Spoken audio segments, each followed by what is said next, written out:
ప్రభునందు ప్రేమైన దేవుని బిడ్డలందరికీ ప్రభువైన యేసు క్రీస్తు నామములో హృదయపూర్వకమైనటువంటి వందనములు తెలియపరుస్తూ దేవుని యొక్క శ్రేష్టమైనటువంటి కృపలో ఆయన యొక్క ప్రేమలో నళిని మెమోరియల్ బాప్టిస్ట్ సంఘము స్థాపించబడి 30వ సంవత్సరంలోనికి ప్రవేశిస్తున్నటువంటి సమయంలో ఈ గడిచిన కాలం అంతా కూడా దేవుని సన్నిధిలో దేవుని సముఖములో ఈ మందిర ఆవరణంలో అనేకమైనటువంటి ఆత్మలు దేవునికి మహిమకరంగా బలపరచబడటానికి దేవుడు తన యొక్క కృపను అనుగ్రహించిన విధానమును బట్టి ఈ 30వ సంఘ వార్షికోత్సవ ప్రార్థన కూడికలలో ఈ మొదటి దినమందు ఈ సాయంకాల సమయంలో ప్రభువైన యేసు క్రీస్తు నామములో మీ అందరినీ హృదయపూర్వకంగా దేవుని మందిరంలోనికి ఆహ్వానిస్తూ అందరూ తలలు వంచినట్లయితే చిన్న ప్రార్థన చేసుకొని ఈ యొక్క కూడికలను మనం ప్రారంభించుకుందాం, సభలను ప్రారంభించుకుందాం. దేవుని నామానికి మహిమకరంగా మన యొక్క ఆత్మీయ జీవితాలు బలమునందుకునేటువంటి రీతిలో పరిశుద్ధాత్మని యొక్క సహాయము మెండుగా మనకు అనుగ్రహించబడినట్లు, చక్కటి పాటలు పాడుతూ ఉండగా ఆయన నామము ఘనపరచబడినట్లు దేవుని యొక్క దీన దాసులు దైవజనులు జాన్ వెస్లీ గారు వర్తమానం అందించేటువంటి సమయంలో పరిశుద్ధాత్మని యొక్క సహాయము మెండుగా అనుగ్రహించబడినట్లు మనము ప్రార్థన చేద్దాం. అందరూ తలలో వచ్చినట్లయితే ప్రారంభ ప్రార్థన ద్వారా యొక్క సభను యొక్క కూడికను ప్రారంభించుకుందాం. మహాపరిశుద్ధుడైన తండ్రి, ప్రేమ కలిగిన మా దేవ, మీ ఘనమైన పరిశుద్ధమైన మహోన్నతమైన నామమునకు స్తుతులు చెల్లిస్తూ ఉన్నాను. నళిని మెమోరియల్ బాప్టిస్ట్ సంఘము 30వ సంఘ వార్షికోత్సవ కూడికలలోనైనా మొదటి దినము నీ సన్నిధిలోనికి చేరి మీ నామమును ఘనపరచడానికి నీ బిడలమైనటువంటి మేము సిద్ధపడి ఉండగా ప్రభా, మీ కృప, మీ ప్రేమ, మీ వాత్సల్యత ఎడతెగనైనా మా ఎడల మీరు కనపరుచుచున్నారు. మీ శ్రేష్టమైనటువంటి సన్నిధిలో సంపూర్ణమైనటువంటి సంతోషమును, మీ కుడి చేతిలో ఉన్నటువంటి నిత్యమైనటువంటి సుఖములున్నాయన మేము అనుభవించేటువంటి భాగ్యమును, మీ మహిమ స్వారూప్యములోనికి నాయన మా యొక్క జీవితాలను బలపరుచుకోవడానికి మీరు అనుగ్రహించినటువంటి శ్రేష్టమైనటువంటి కృపను బట్టి మీ నామాన్ని స్తుతిస్తూ ఉన్నారు. ప్రత్యేకంగా ఈ దినమందునైనా మందిరంలో జరుగుతున్నటువంటి యొక్క మీటింగ్లో ప్రభా యొక్క సభలో ప్రారంభం నుంచి చివరి వరకునైనా మీరే అధ్యక్షత వహించి మీ పరిశుద్ధ ఆత్మని యొక్క ప్రసన్నతలో ప్రభా మేమందరము ముందుకు కొనసాగుటకు నీ కృపను అనుగ్రహించండి. పాటల ద్వారా మీ నామాన్ని మహిమపరచుకోండి. చక్కటి వర్తమానమును మాకు అనుగ్రహించండి.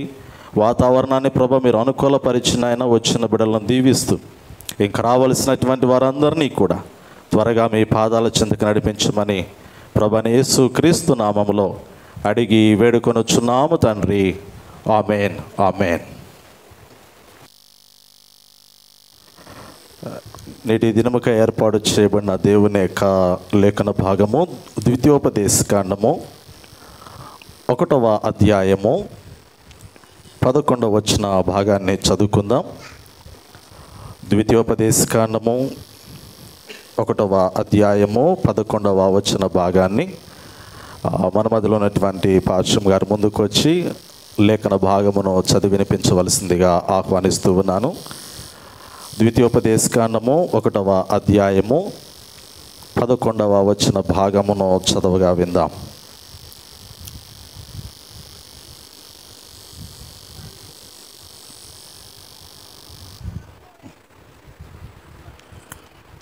నేటి సంఘ వార్షికోత్సవ కూడిక ఏర్పాటు చేయబడిన దేవుని యొక్క లేఖన భాగము ద్వితీయోపదేశకాండము 1వ అధ్యాయము 11వ వచనం చదువుకుందాం. మీ పితరుల దేవుడైన యెహోవా మా జనసంఖ్యను 1000 రెట్లు ఎక్కువ చేసి తాను మీతో చెప్పినట్లు మిమ్మును ఆశీర్వదించునుగాక. దేవుడు తన పరిశుద్ధ వాక్యం దీవించునుగాక. ఆమేన్. దేవుని యొక్క లేఖన భాగాన్ని చదివి వినిపించిన పాశ్రం గారికి ప్రత్యేకంగా వందనాలు తెలియపరుస్తూ ఉన్నాను. ఈ సమయంలో ప్రియ సహోదరులు సువార్త గాయకులు గాదే రవీంద్రబాబు గారిని ముందుకు ఆహ్వానిస్తూ అదే సమయంలో ఎన్ఎంబిసి క్వైర్ వారు కూడా ముందుకు రావాల్సిందిగా ప్రభు పేరిట మనవి చేస్తూ ఉన్నాను. వారు ఆరాధన లీడ్ చేస్తూ ఉండగా క్వైర్ వారిని అనుసరిస్తూ చక్కగా దేవుని నామాన్ని ఘనపరచండి. దేవుని మందిరంలో ఉన్నటువంటి వారు, నిలబడగలిగినటువంటి వారు లేచి నిలబడి ప్రభువును స్తుతించండి, ఆయన్ని ఆరాధించండి. ఆ రీతిలోనే మరి వర్తమానం అందించినటువంటి దైవజనులు దయచేసి జాన్ వెస్లీ గారి వేదిక మీదకి రావాల్సిందిగా ఆ ప్రభు పేరట నేను మనవి చేస్తూ ఉన్నాను. ఆ మందిరంలో ఉన్నటువంటి వారందరికీ కూడా మరి చక్కగా గంభీరమైనటువంటి స్వరములతో చప్పట్లు కొట్టచ్చు దేవుని నామాన్ని మహిమపరచవలసిందిగా, ఘనపరచవలసిందిగా ప్రభు పేరట నేను. ఆయన చెప్పారు, ఆత్మతోనూ సత్యముతోనూ ఆయన ఆరాధించాలి. నిజంగా ఈరోజు నాకు నిన్నటి నుంచి హెల్త్ బాగాలేదు, ఫీవర్, చాలా ఇబ్బందికరంగా ఉంది నాకు. కానీ దేవుని ఆరాధించడానికి ఇవేవి కూడా చెప్పండి అడ్డం కాదు. దేవుని సన్నిధులు మనము దేవుని ఆరాధిస్తూ ఉన్నప్పుడు దేవుడు మన జీవితాలు ఏం చేస్తాడు చెప్పండి? అద్భుతాలు చేస్తారు. నమ్మిన వారి స్తోత్రం చెప్దామా? హల్లెలూయా. నిజంగా నేను దేవుని ఆరాధించడానికి రాత్రి ఇక్కడికి వచ్చానన్నారు. దేవునికి స్తోత్రాలు చెప్పండి. హల్లెలూయా. పాటలు పాడుతూ ఉండగా, ఆరాధన జరిగిస్తూ ఉండగా అందరూ కూడా చప్పట్లు కొడుతూ దేవుని నామాన్ని మహింపరుద్దాం. ఈ రాత్రికాల సమయంలో దేవుడు మన మధ్యలో అద్భుత కార్యాలు చేయాలని ఆశపడుతూ ఉన్నాడు. పౌలు శిలలు ప్రార్థిస్తూ ఉండగా, పాటలు పాడుతూ ఉండగా శరసాల పునాదులు ఏమైపోయినాయి చెప్పండి? కదిలించబడ్డాయి. నిజంగా మనము దేవుణ్ణి ఆరాధించాలి అంటే స్వరాలు అక్కర్లేదండి. దేవుడు ఏ స్వరము ఎలా ఉన్నా వినటానికి ఇష్టపడతా ఉన్నాడు ఆయన. మనము ఆరాధించాలి అంటే దేవుని సన్నిధిలో పరిపూర్ణంగా మనము దేవుణ్ణి ఆరాధించాలి. కనుక ప్రతి ఒక్కరు కూడా మీరు ఏ సమస్యతో ఇక్కడికి వచ్చి ఉన్నారో నాకు తెలియదు, ఏ బాధతో ఇక్కడికి వచ్చి ఉన్నారో తెలియదు, కానీ సమస్తము ఎరిగిన దేవుడు, చూచుచున్న దేవుడు ఈ మధ్య మన మధ్య ఉన్నారని నమ్ముదాం. మన మధ్య దేవుడు ఉన్నాడు. హల్లెలూయా, హల్లెలూయా. శిష్యులైన వారందరూ కూడా మేడగదిలో ఏక మనసు ఏకాత్మ కలిగి ప్రార్థిస్తూ ఉన్నప్పుడు, ప్రార్థన చేస్తూ ఉన్నప్పుడు ఏం జరిగింది? పరిశుద్ధ ఆత్మదేవుడు వారి మధ్యకు దిగి వచ్చాడు. ఈ రాత్రి దేవుడు మన మధ్యకు దిగి వచ్చునుగాక. దేవుడు తన అభిషేకమును మన మీద కుమ్మరించునుగాక. పరిశుద్ధాత్మ అభిషేకముతో ప్రతి ఒక్క బిడ్డ తాకబడునుగాక. దేవుడు నిశ్చయంగా ఈ రాత్రి అద్భుత కార్యాలు మన మధ్యలో జరిగించబోతున్నాడు. In the name of Jesus ప్రతి ఒక్క హృదయం అగ్ని చేత మండించబడునుగాక. అందరూ హృదయపూర్వకంగా దేవాని సన్నిధిలో నేను ఈ రాత్రికి నిశ్చయముగా ఈ యొక్క పరిశుద్ధాత్మ అభిషేకాన్ని నేను పొందుకోవాలని ఆశపడుతున్నాను అన్న వారు ప్రతి ఒక్కరు కూడా రెండు చేతులు జోడించి ఆయన మన ఎదుటిన్న తలంపు మాత్రమే కలిగి ఉన్నాం. ఎవరు పాడుతున్నారో మీకు అనవసరం, ఏం జరుగుతుందో మీకు అనవసరం. ఆయన మాట మన నోట ఉండాలి. మన స్మరణ, మన యొక్క స్తుతి గానాలు ఆయన వింటూ ఉన్నాడు ఈ రాత్రి. అందుకే ఆయన వైపు చూద్దాం, ఆయన వైపు మాత్రమే చూద్దాం. నీ ప్రక్కన ఏమి జరిగినను, నీ వెనుక ఏమి జరిగినను, ఏ శబ్దము నిన్ను అభ్యంతరపరుస్తూ ఉన్నా, ఏ బాధ నిన్ను అభ్యంతరపరుస్తూ ఉన్నా, ఏది నీ జీవితంలో ఇబ్బందికరంగా ఉన్నా, ఈ రాత్రి దేవుడు నిన్ను దర్శించబోతూ ఉన్నాడక. చెల్లి, తమ్ముడు, అన్నా, దేవుడు నిన్ను దర్శించడానికి సిద్ధంగా ఉన్నాడు. పూర్ణ హృదయంతో ఆయన ఆరాధన చేద్దాం. హల్లెలూయా, హల్లెలూయా, హల్లెలూయా, హల్లెలూయా. స్తోత్రం, స్తోత్రం, స్తోత్రం. సర్వోన్నతుడా మీకు స్తోత్రం, సర్వోన్నతుడా మీకు స్తోత్రం. అందరూ కూడా చప్పట్లు కొడుతూ మాతో కలిసి ఏకీపించండి. అందరూ కూడా ఎవ్వరు మౌనంగా ఉండొద్దు, మౌనంగా ఉండొద్దు. ఆయన దిగి చూస్తూ ఉన్నాడు, నీ వైపు చూస్తూ ఉన్నాడు. మౌనంగా ఉండొద్దు, కళ్ళు తెరవద్దు, ఎటువైపు నీవు చూడకు. నీ కను దృష్టి ఆయన వైపు మాత్రమే ఉంచు. సింహాసనాసీనుడైన దేవుడు ఈ మధ్య మన మధ్య సింహాసనాసీనుడై ఉన్నాడు. హల్లెలూయా, హల్లెలూయా, హల్లెలూయా. స్తోత్రం. రాజాని సన్నిధిలో నేను ఉంటానయ్యా అనే పాట అందరూ కూడా పాడుకుందాం. ప్రతి ఒక్కరు కూడా నోరు తెరిచి పాడండి. హల్లెలూయా, స్తోత్రం.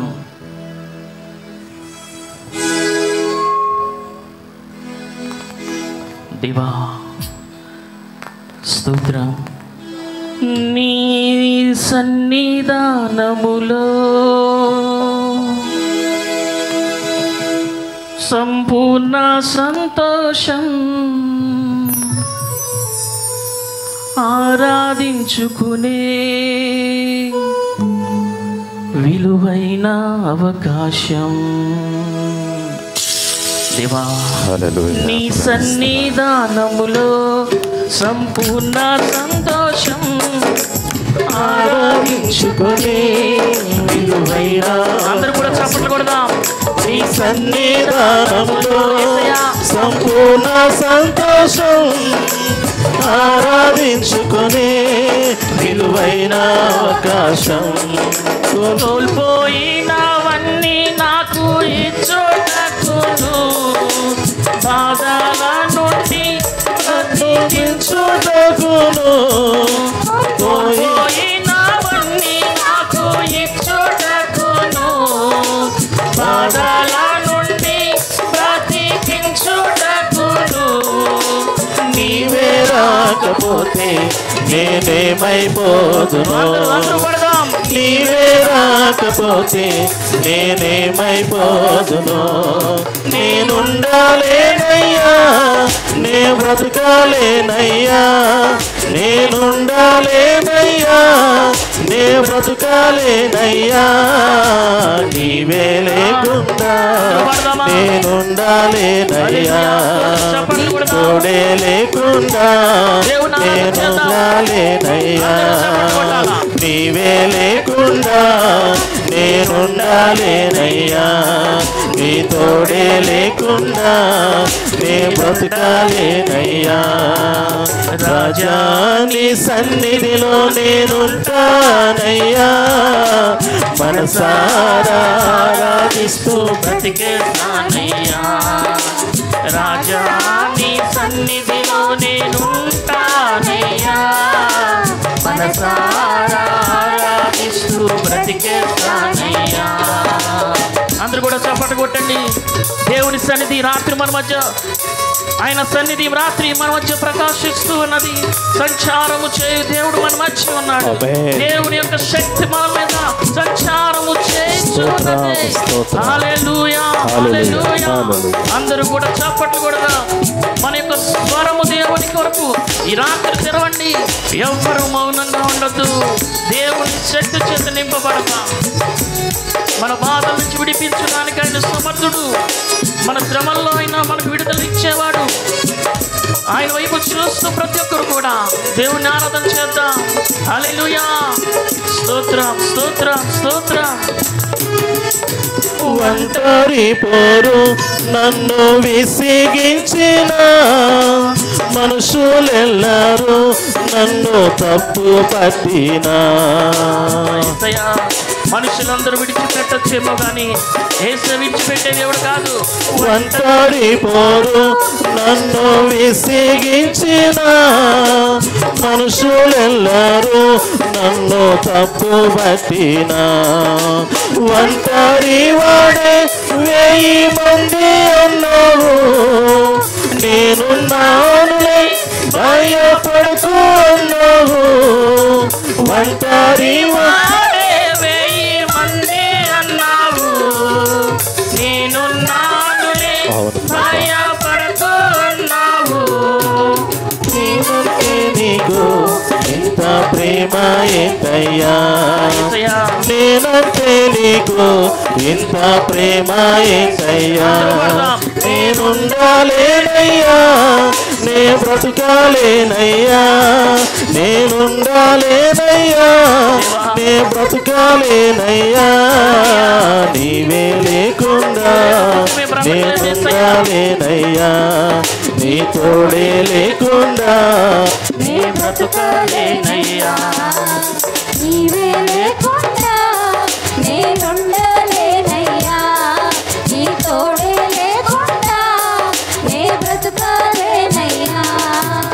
రాజా నీ సన్నిధిలో నేనుంటానయ్యా, మనసారా ఆరాధిస్తూ బ్రతికేస్తానయ్యా. రాజా నీ సన్నిధిలో నేనుంటానయ్యా, మనసారా ఆరాధిస్తూ బ్రతికేస్తానయ్యా. అందరూ కూడా చప్పట్లు కొడుతూ దేవుని ఆరాధన చేద్దాం. ఈ రాత్రికాల సమయంలో ప్రభు మనతో మాట్లాడబోతూ ఉండగా తన శ్రేష్టమైనటువంటి జీవపు సన్నిధిని పరిశుద్ధాత్మ దేవుడు మనకు అనుగ్రహిస్తూ ఉండగా ఆ ప్రభువుని స్తుతిద్దాం, ఆయన నామాన్ని కనపరుద్దాం. ప్రతి ఒక్కరూ కూడా నా ప్రియ సహోదరి, నా ప్రియ సహోదరుడా, దేవుని నామాన్ని కనపరచు, ఆయన ఆరాధించు, ఆయన నామాన్ని స్తుతించు. నీ ప్రజల నెమ్మదికై రాజాజ్ఞ మార్చింది నీవేనని, నీ ప్రజల నెమ్మదికై. రాజాజ్ఞ మార్చింది నీవేనని, అహమును అనచి అధికారులను అదముల చేసిన నీకు అసాధ్యం. ఎవరు పడి అందరూ చప్పట్లు కొడుతూ వచ్చినవాగా, అసాధ్యమైనది ఏమున్నది, అసాధ్యమైనది ఏమున్నది, అసాధ్యమైనది ఏమున్నది. యూదా స్తుతి గోత్రపు సింహమా యేసయ్యా, నా ఆత్మీయ ప్రగతి నీ స్వాధీనమా. హల్లెలూయా. ఒక్కసారి అందరూ ఎవరు కూడా చప్పట్లు కొట్టాక ఇష్టపడుతూ లేదు. దయచేసి అందరూ కూడా 2 చేతులు ఉన్నవారు ఒకసారి పైకెత్తి దేవుని స్తోత్రాలు చెప్పండి. హల్లెలూయా. 2 చేతులతో కలిసి చప్పట్లు కొట్టండి ఒకసారి. మరి పాటలు పాడుతున్నప్పుడు ఈ శబ్దం రానుకోవట్లేదు ఎందుకని అమ్మా? ఎందుకు రావటం లేదు? మాకు దేవుని ఆరాధించడం ఇష్టం లేదనా? మనం ఎందుకు వచ్చాం దేవుని సన్నిధికి? దేవుని ఆరాధించడానికి, అవునా కదా? మేము దేవుని ఆరాధిస్తాం అన్న చేతులు ఎత్తండి. మరి చప్పట్లు కొడతారు అందరూ? ఒకసారి చప్పట్లు కొట్టాలి అందరూ కూడా. గట్టిగా గట్టిగా పాడుతున్నప్పుడు కూడా ఇదే శబ్దం రావాలి. అన్నయ్యలు ఒకసారి ఆపుతారు, మనం పాడదాం, అందరూ కలిసి పాడదాం.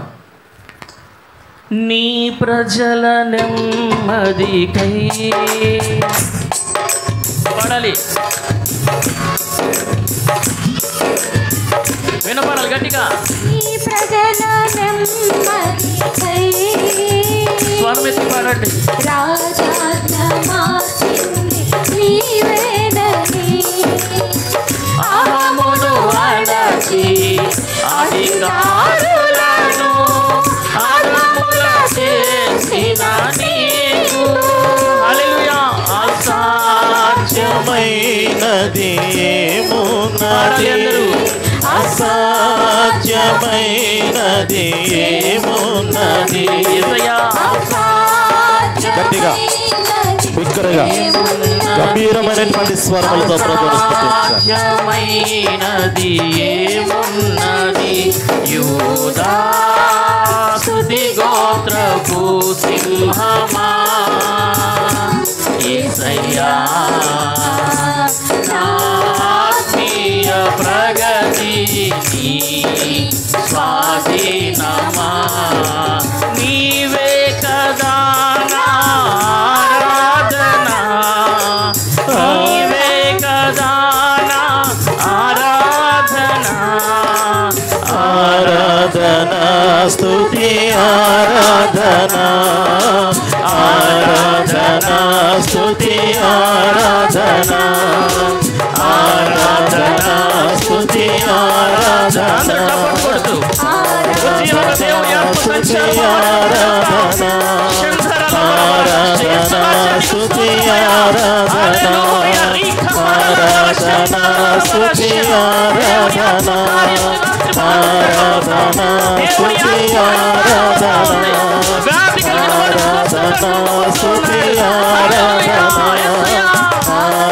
ఆరాధన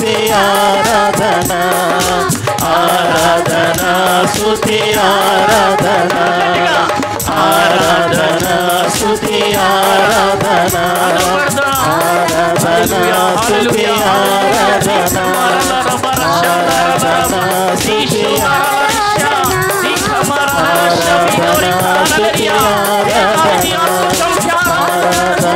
స్తుతి ఆరాధన, ఆరాధన స్తుతి ఆరాధన, ఆరాధన స్తుతి ఆరాధన, ఆరాధన స్తుతి ఆరాధన, ఆరాధన స్తుతి ఆరాధన ఆరాధన స్తుతి ఆరాధన ఆరాధన స్తుతి ఆరాధన ఆరాధన స్తుతి ఆరాధన ఆరాధన స్తుతి ఆరాధన ఆరాధన స్తుతి ఆరాధన ఆరాధన స్తుతి ఆరాధన ఆరాధన స్తుతి ఆరాధన ఆరాధన స్తుతి ఆరాధన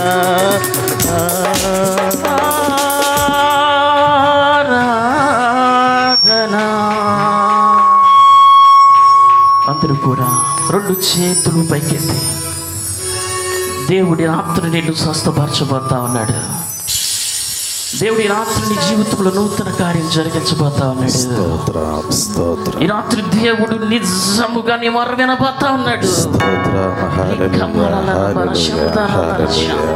దేవుని కార్యము ఈ మధ్యరాత్రి కాల సమయంలో సంఘంలో దేవుడు జరిగించబోతా ఉన్నాడు. హల్లెలూయా హల్లెలూయా. ప్రార్థన దేవుడు ఆలకించలేదు. నా సమస్య దేవుడు తీర్చడం లేదు అనుకుంటున్నావా? దేవుడు నీ సమస్యను తీర్చిపోతా ఉన్నాడు. నీ సమస్య నుంచి నీ విడుదల దయచేయబోతా ఉన్నాడు. దేవానికి స్తోత్రం, దేవానికి స్తోత్రం, స్తోత్రం. రెండు చేతులు పైకెత్తి, రెండు చేతులు పైకెత్తి ఆరాధన స్తుతి ఆరాధన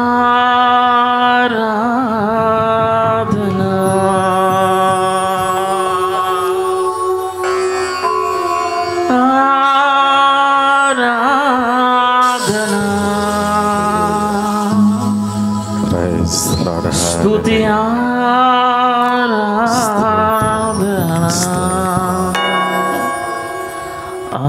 ఆరాధన స్తుతి ఆరాధన ఆరాధన స్తుతి ఆరాధన. అందరూ కూడా దేవుడు మన జీవితాలను మార్చేవాడు కనుక రెండు చేతులు పైకెత్తి అందరూ కూడా ప్రార్థనలో ఉందాం, దేవుని స్తుతిద్దాం. నీది సమస్య ఏదైనా ఈ రాత్రి దేవుని యొద్ద చెప్పు. దైవ సేవకులు నిలబడిపోతూ ఉన్నారు. దేవుడు ఆత్మచేత సంధించి ప్రత్యేకంగా మనతో మాట్లాడబోతూ ఉన్నాడు. ఆయన మాట వెల్లడి ఎగుటతోడనే వెలుగు కలిగిన లేఖనాల్లో రాయబడినట్లుగా చీకటి శక్తులు, అంధకార శక్తులు యేసు శక్తి గల నామములో ఈ రాత్రి నుంచి పారిపోతున్నాయి. దేవుడు నిజముగా నిజముగా నిజముగా నీ యొక్క స్థితిని మార్చబోతా ఉన్నాడు. నమ్ముట నీ వలనైతే నమ్మవానికి సమస్తము సాధ్యమే. సాధ్యమైంది ఏదైనా ఉన్నదా అని దేవుడు అడుగుతూ ఉన్నాడు. ఈ రాత్రి నిన్ను నమ్ము సహోదరి. నీ యొక్క వేదన, నీ యొక్క కన్నీటిని చూస్తున్న దేవుడు నిజముగా నీ రాత్రి నీకు సహాయం చేయబోతా అన్నాడు. హల్లెలూయా హల్లెలూయా హల్లెలూయా. నిందలు అవమానాలు సహించుకుంటూ నీ రెక్కల నీడని ఆశ్రయించాను. అందరూ కూడా కలిసి పడదాం. నిందలు అవమానాలు సహించుకుంటూ నీ రెక్కల నీడని ఆశ్రయించాను. మళ్ళీ ఒకసారి. నిందలు అవమానాలు సహించుకుంటూ నీ రెక్కల నీడని ఆశ్రయించాను. నీ వాగ్దానములను చేతపట్టి, నీ వాగ్దానములను చేతపట్టి నీ ముఖముపై దృష్టి ఉంచినానయ్యా. యేసయ్యా నీ ముఖముపై దృష్టి ఉంచినానయ్యా. అవును ప్రభువా, అద్భుతం చేయుమయ్యా నా జీవితంలో. అవును ప్రభువా, నిన్నే నమ్మి ఉన్నా యేసయ్యా. అద్భుతం చేయుమయ్యా నా జీవితంలో. నిన్నే నమ్మి ఉన్నా యేసయ్యా. నిన్నే నమ్ముకున్నాను. నీ వంటి వారు ఎవరయ్యా? నిన్నే నమ్ముకున్నాను. దేవా నీ వంటి వారు లేరయ్యా. నీవే ఏదైనా చేయాలంటూ అవును ఈ ప్రభువా. కార్యాలకై ఎదురు చూస్తున్నాము. అవునయ్యా, నీవే ఏదైనా చేయాలంటూ ఈ కార్యాలకు ఎదురు చూస్తున్నాను. అవునయ్యా, తప్పక చేస్తావని నిన్ను నమ్మి తప్పక చేస్తావని నిన్ను నమ్మి నీ కరముపై దృష్టి ఉంచినానయ్యా. నీ కరముపై దృష్టి ఉంచినానయ్యా. అద్భుతం చేయుమయా నా జీవితంలో. నిన్నే అవును ప్రభు. నమ్మి ఉన్నా అయ్యా, అద్భుతము చేయి నాయన. అందరూ పడదామా? అద్భుతము చేయి ప్రభా మా జీవితంలో. జీవితంలో నిన్నే నమ్మి ఉన్నా. అందరూ పడదాం. యేసయ్యా, నిన్నే నమ్ముకున్నాను. యేసయ్యా, నీ వంటి వారు ఎవరయ్యా? అవును తండ్రి, నిన్నే నమ్ముకున్నాను. నీ వంటి వారు లేరయ్యా. అద్భుతం చేయుమయా నా జీవితంలో. నిన్నే నమ్మి ఉన్నా యేసయ్యా. అద్భుతం చేయుమయ్యా నా జీవితంలో. నిన్నే నమ్మి ఉన్నాను యేసయ్యా. హల్లెలూయా. ఒక్కసారి అందరం కలిసి ఒక్కసారి పాడదాం. అద్భుతం చేయమయ్యా నా జీవితంలో, నిన్నే నేను నమ్మి ఉన్నాను. అందరూ కలిసి ఏకకంఠముగా ఒకేసారి దేవుడు మన స్వరం వినాలని ఆశపడతామన్నాడు. అందరం కలిసి అద్భుతం చేయుమయ్యా నా జీవితంలో పాడాలమ్మా. అందరు గట్టిగా పాడాలి. నమ్మి ఉన్నా యేసయ్యా. అందరూ పాడదాం. అద్భుతం చేయుమయ్యా నా జీవితంలో, నిన్నే నమ్మి ఉన్నాను యేసయ్యా. అద్భుతం చేయుమయ్యా నా జీవితంలో. నిన్నే నమ్మి ఉన్నాను యేసయ్యా. అద్భుతం చేయుమయ్యా నా జీవితంలో. నిన్నే నమ్మి ఉన్నాను యేసయ్యా. నేనే నమ్ముకున్నాను. అందరూ కూడా అందరూ ఒకసారి ప్రభు నామ ఎవరయ్యా? ప్రతి ఒక్కరూ కూడా అడగండి. ప్రభా, నేను నిన్నే నమ్ముకున్నానయ్యా. అయ్యా, నేను నిన్నే నమ్ముకున్నాను ప్రభా. నీవే నాకు ఆధారమై ఉన్నావయ్యా. నీ వంటి ప్రభు ఈ లోకములు ఎవరూ లేరు నాయన. ఒక అద్భుతము నా జీవితంలో వచ్చాయి.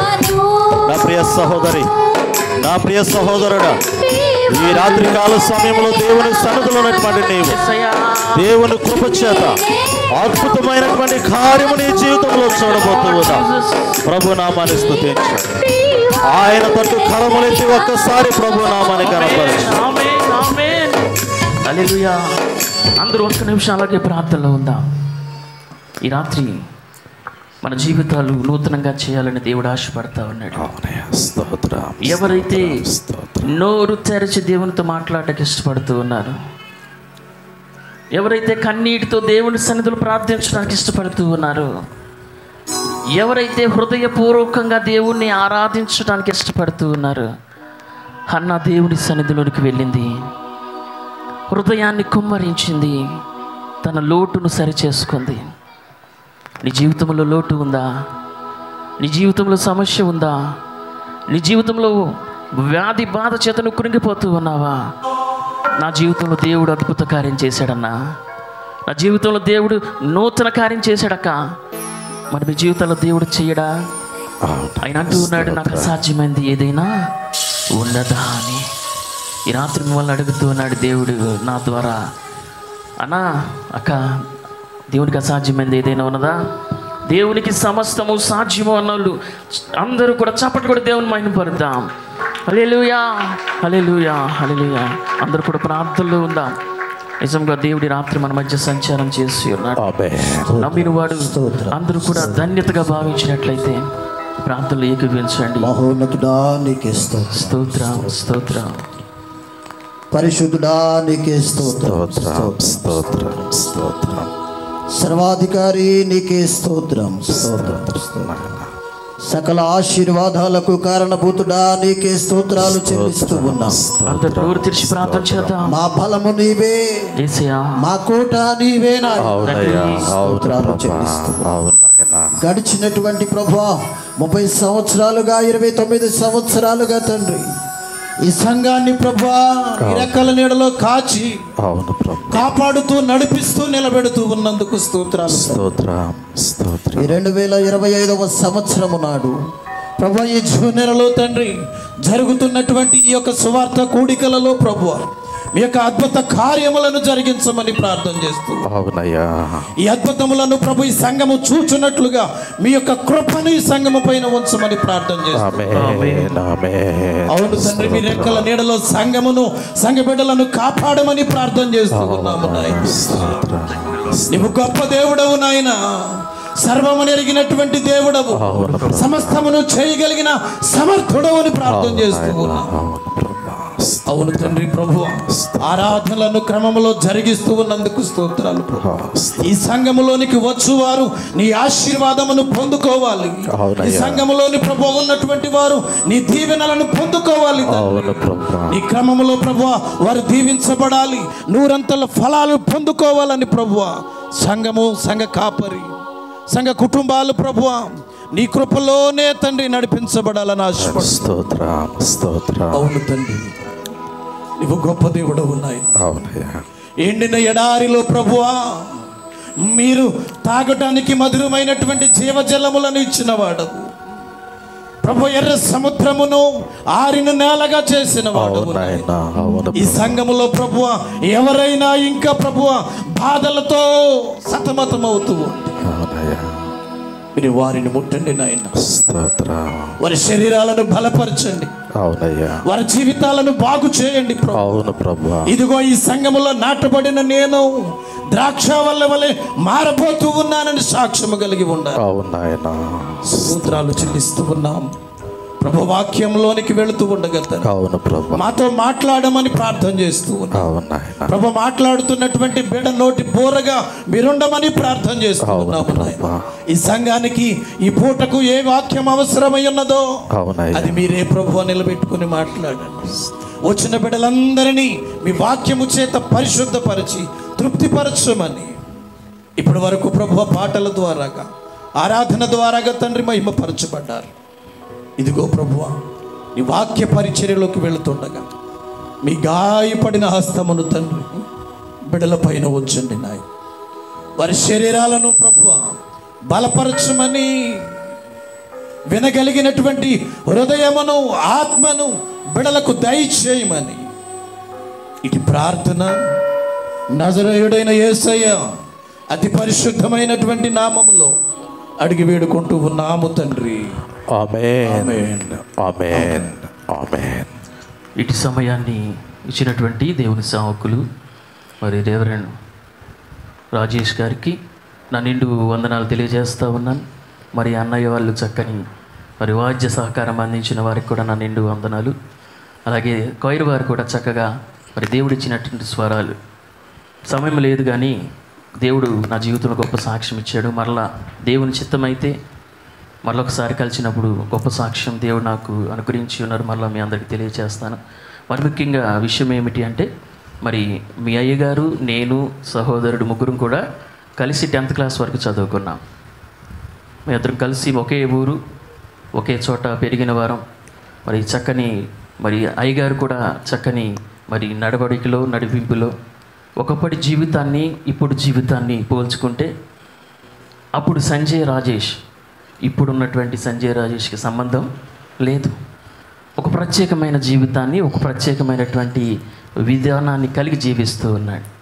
అందుని బట్టి నేను దేవుని ప్రతినిత్యం కూడా స్తుతిస్తూ ఉంటాను. హల్లెలూయా. హల్లెలూయా, కనుక ఇటువంటి హల్లెలూయా. అవకాశం ఇచ్చినటువంటి సేవకులైన వారికి నా నిండు వందనాలు తెలియజేస్తా ఉన్నాను. సంఘానికి కూడా నా నిండు వందనాలు.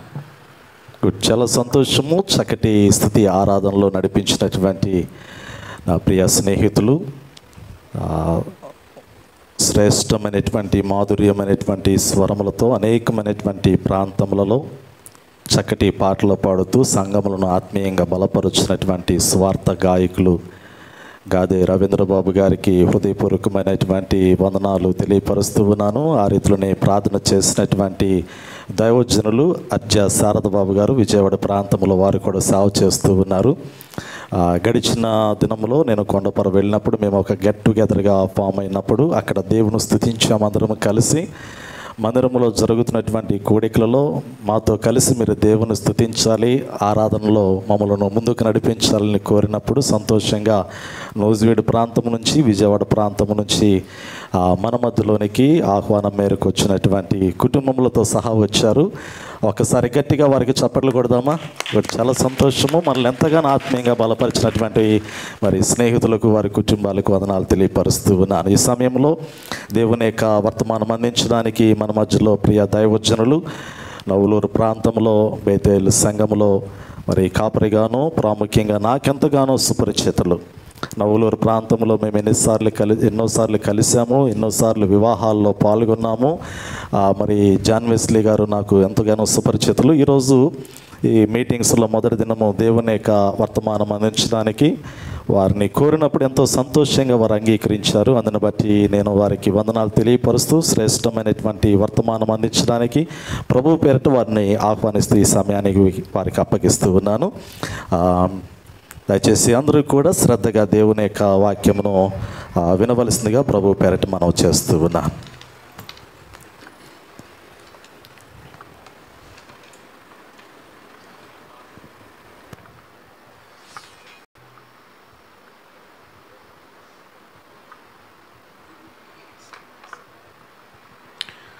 ప్రభునామానికి మహిమ కలుగును గాక. ఆ యొక్క నళిని మెమోరియల్ బ్యాప్టిస్ట్ చర్చ్ యొక్క 30వ వార్షికోత్సవానికి ఇచ్చేసినటువంటి దేవుని బిడ్డలందరికీ ప్రభు పేరట ప్రత్యేకమైనటువంటి వందనాలు తెలియజేస్తున్నాను. అలాగే నేను ఈ స్థలములో నిలబడి వాక్య పరిచర్య మరి చేయడానికి ఇదొక గొప్ప ధన్యతగా భాగ్యంగా ఎంచుకుంటున్నాను. మరి మా ప్రియులు ఇంజనీర్ గారు వందన్ కుమార్ గారు అలాగే పాస్టర్ రాజేష్ గారు వారి మాటలలో ఈ వార్షికోత్సవాలకు సేవకులను పిలిపించాలని వారు ఆలోచిస్తుంటుండగా నేను మా మందిరపు యొక్క పని నిమిత్తమై మా ప్రియులు వందన్ కుమార్ గారి దగ్గరికి ఆ ప్లాను కొన్ని పర్మిషన్స్ కొరకు వెళ్ళినప్పుడు అనుకోని రీతిగా ఈ యొక్క అవకాశాన్ని వారి ఇరువురి యొక్క ఆలోచనల్లో దేవుడు పెట్టారు. వెంటనే ఆ యొక్క విషయాన్ని తెలియచేశారు. ఆ రీతిగా మరి ఈ కూడికలలో ఇలాగ పాలు పొందుటకు నాకు అవకాశం కల్పించినటువంటి పాస్టర్ స్థానిక సంఘ కాపరి అయినటువంటి రెవరెండ్ సంజయ్ రాజేష్ గారికి, వందన్ కుమార్ గారికి ప్రత్యేకమైన వందనాలు. మంచి సంగీత పరిచర్య చేస్తున్నారు ప్రసన్న కుమార్ గారా, సంఘ స్థాపకులు మరి ప్రసన్న గారు, అలాగే వందన్ కుమార్ గారు చాలా చక్కటి సంగీత పరిచర్య వారి బృందం మరి చేస్తున్నప్పుడు నేను ఎంతో సంతోషించాను.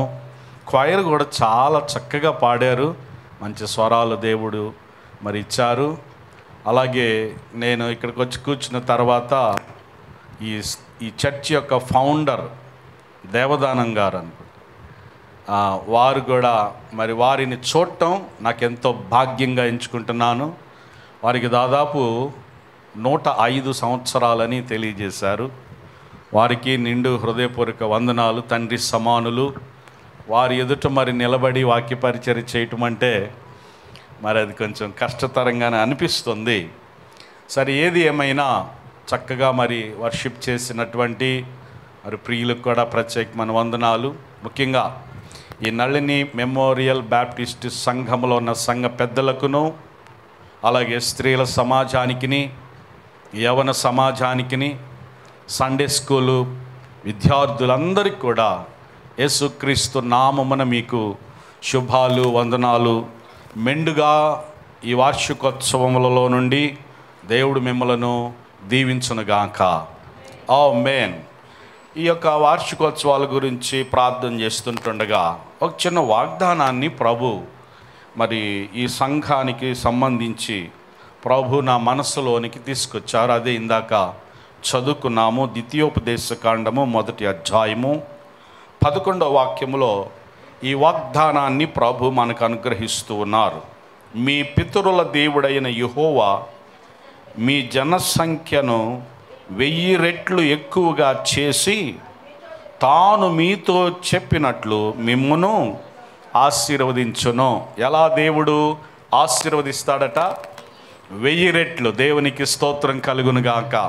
హల్లెలూయా. అలాగే ప్రత్యేకంగా మరి మా సిస్టర్ సహోదరి ఏంజెల్ కొరకు కూడా సంతోషిస్తున్నాను. తను కూడా ఇక్కడ సంఘ సభ్యురాలుగా మరి ఉంటున్నానని చెప్పినప్పుడు నాకెంతో సంతోషం అనిపించింది.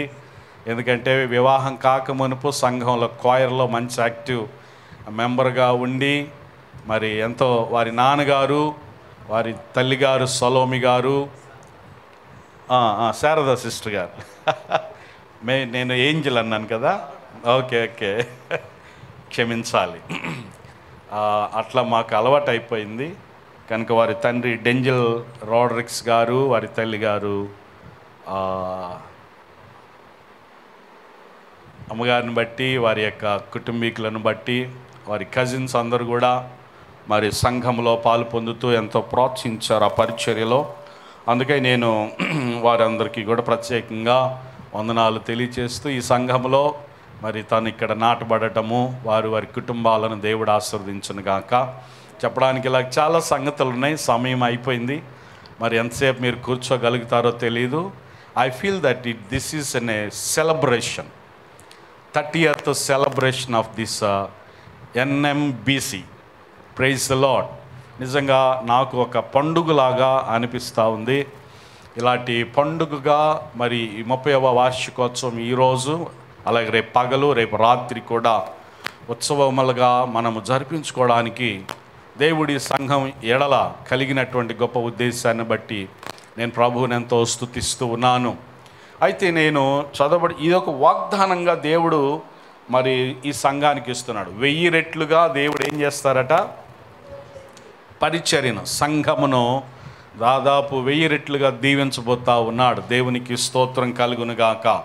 అలాంటి వాగ్దానాన్ని ఎత్తుపట్టుకొని ఈ పరిచర్యలలో మంగళగిరిలో ఈ బ్యాప్టిస్ట్ చర్చ్ని, అలాగే ఇక్కడ సిస్టర్ గారి పేరు మర్చిపోయాను, క్వైర్లో హెప్సిబా గారు కూడా మాకు వారి మా పాపలు కలిసి మరి చదువుకున్నారు చక్కగా.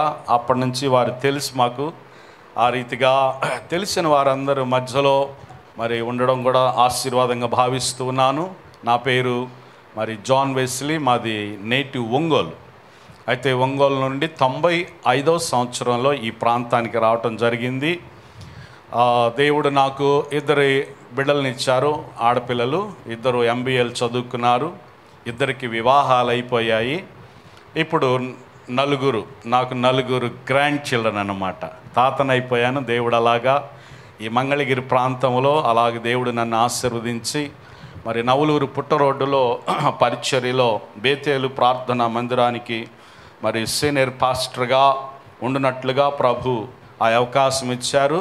ఇప్పుడు మా పెద్ద కుమార్తె, మా పెద్ద అల్లుడు గారు, వారు కూడా ప్రభు సేవలో ప్రతిష్ఠించుకొని ఆ పరిచర్యను కొనసాగిస్తున్నారు. ఆ రీతిగా నేను ఇంకా ఎవాంజలిస్ట్గాను, సంఘ కాపరిగా కొన్ని ప్రాంతాల్లో మరి పరిచర్యను విస్తరింపు చేస్తూ ముందుకు సాగుతున్నాను. ఇది నా చిన్న మరి సాక్ష్యం. దేవునికి మహిమ కలుగునుగాక.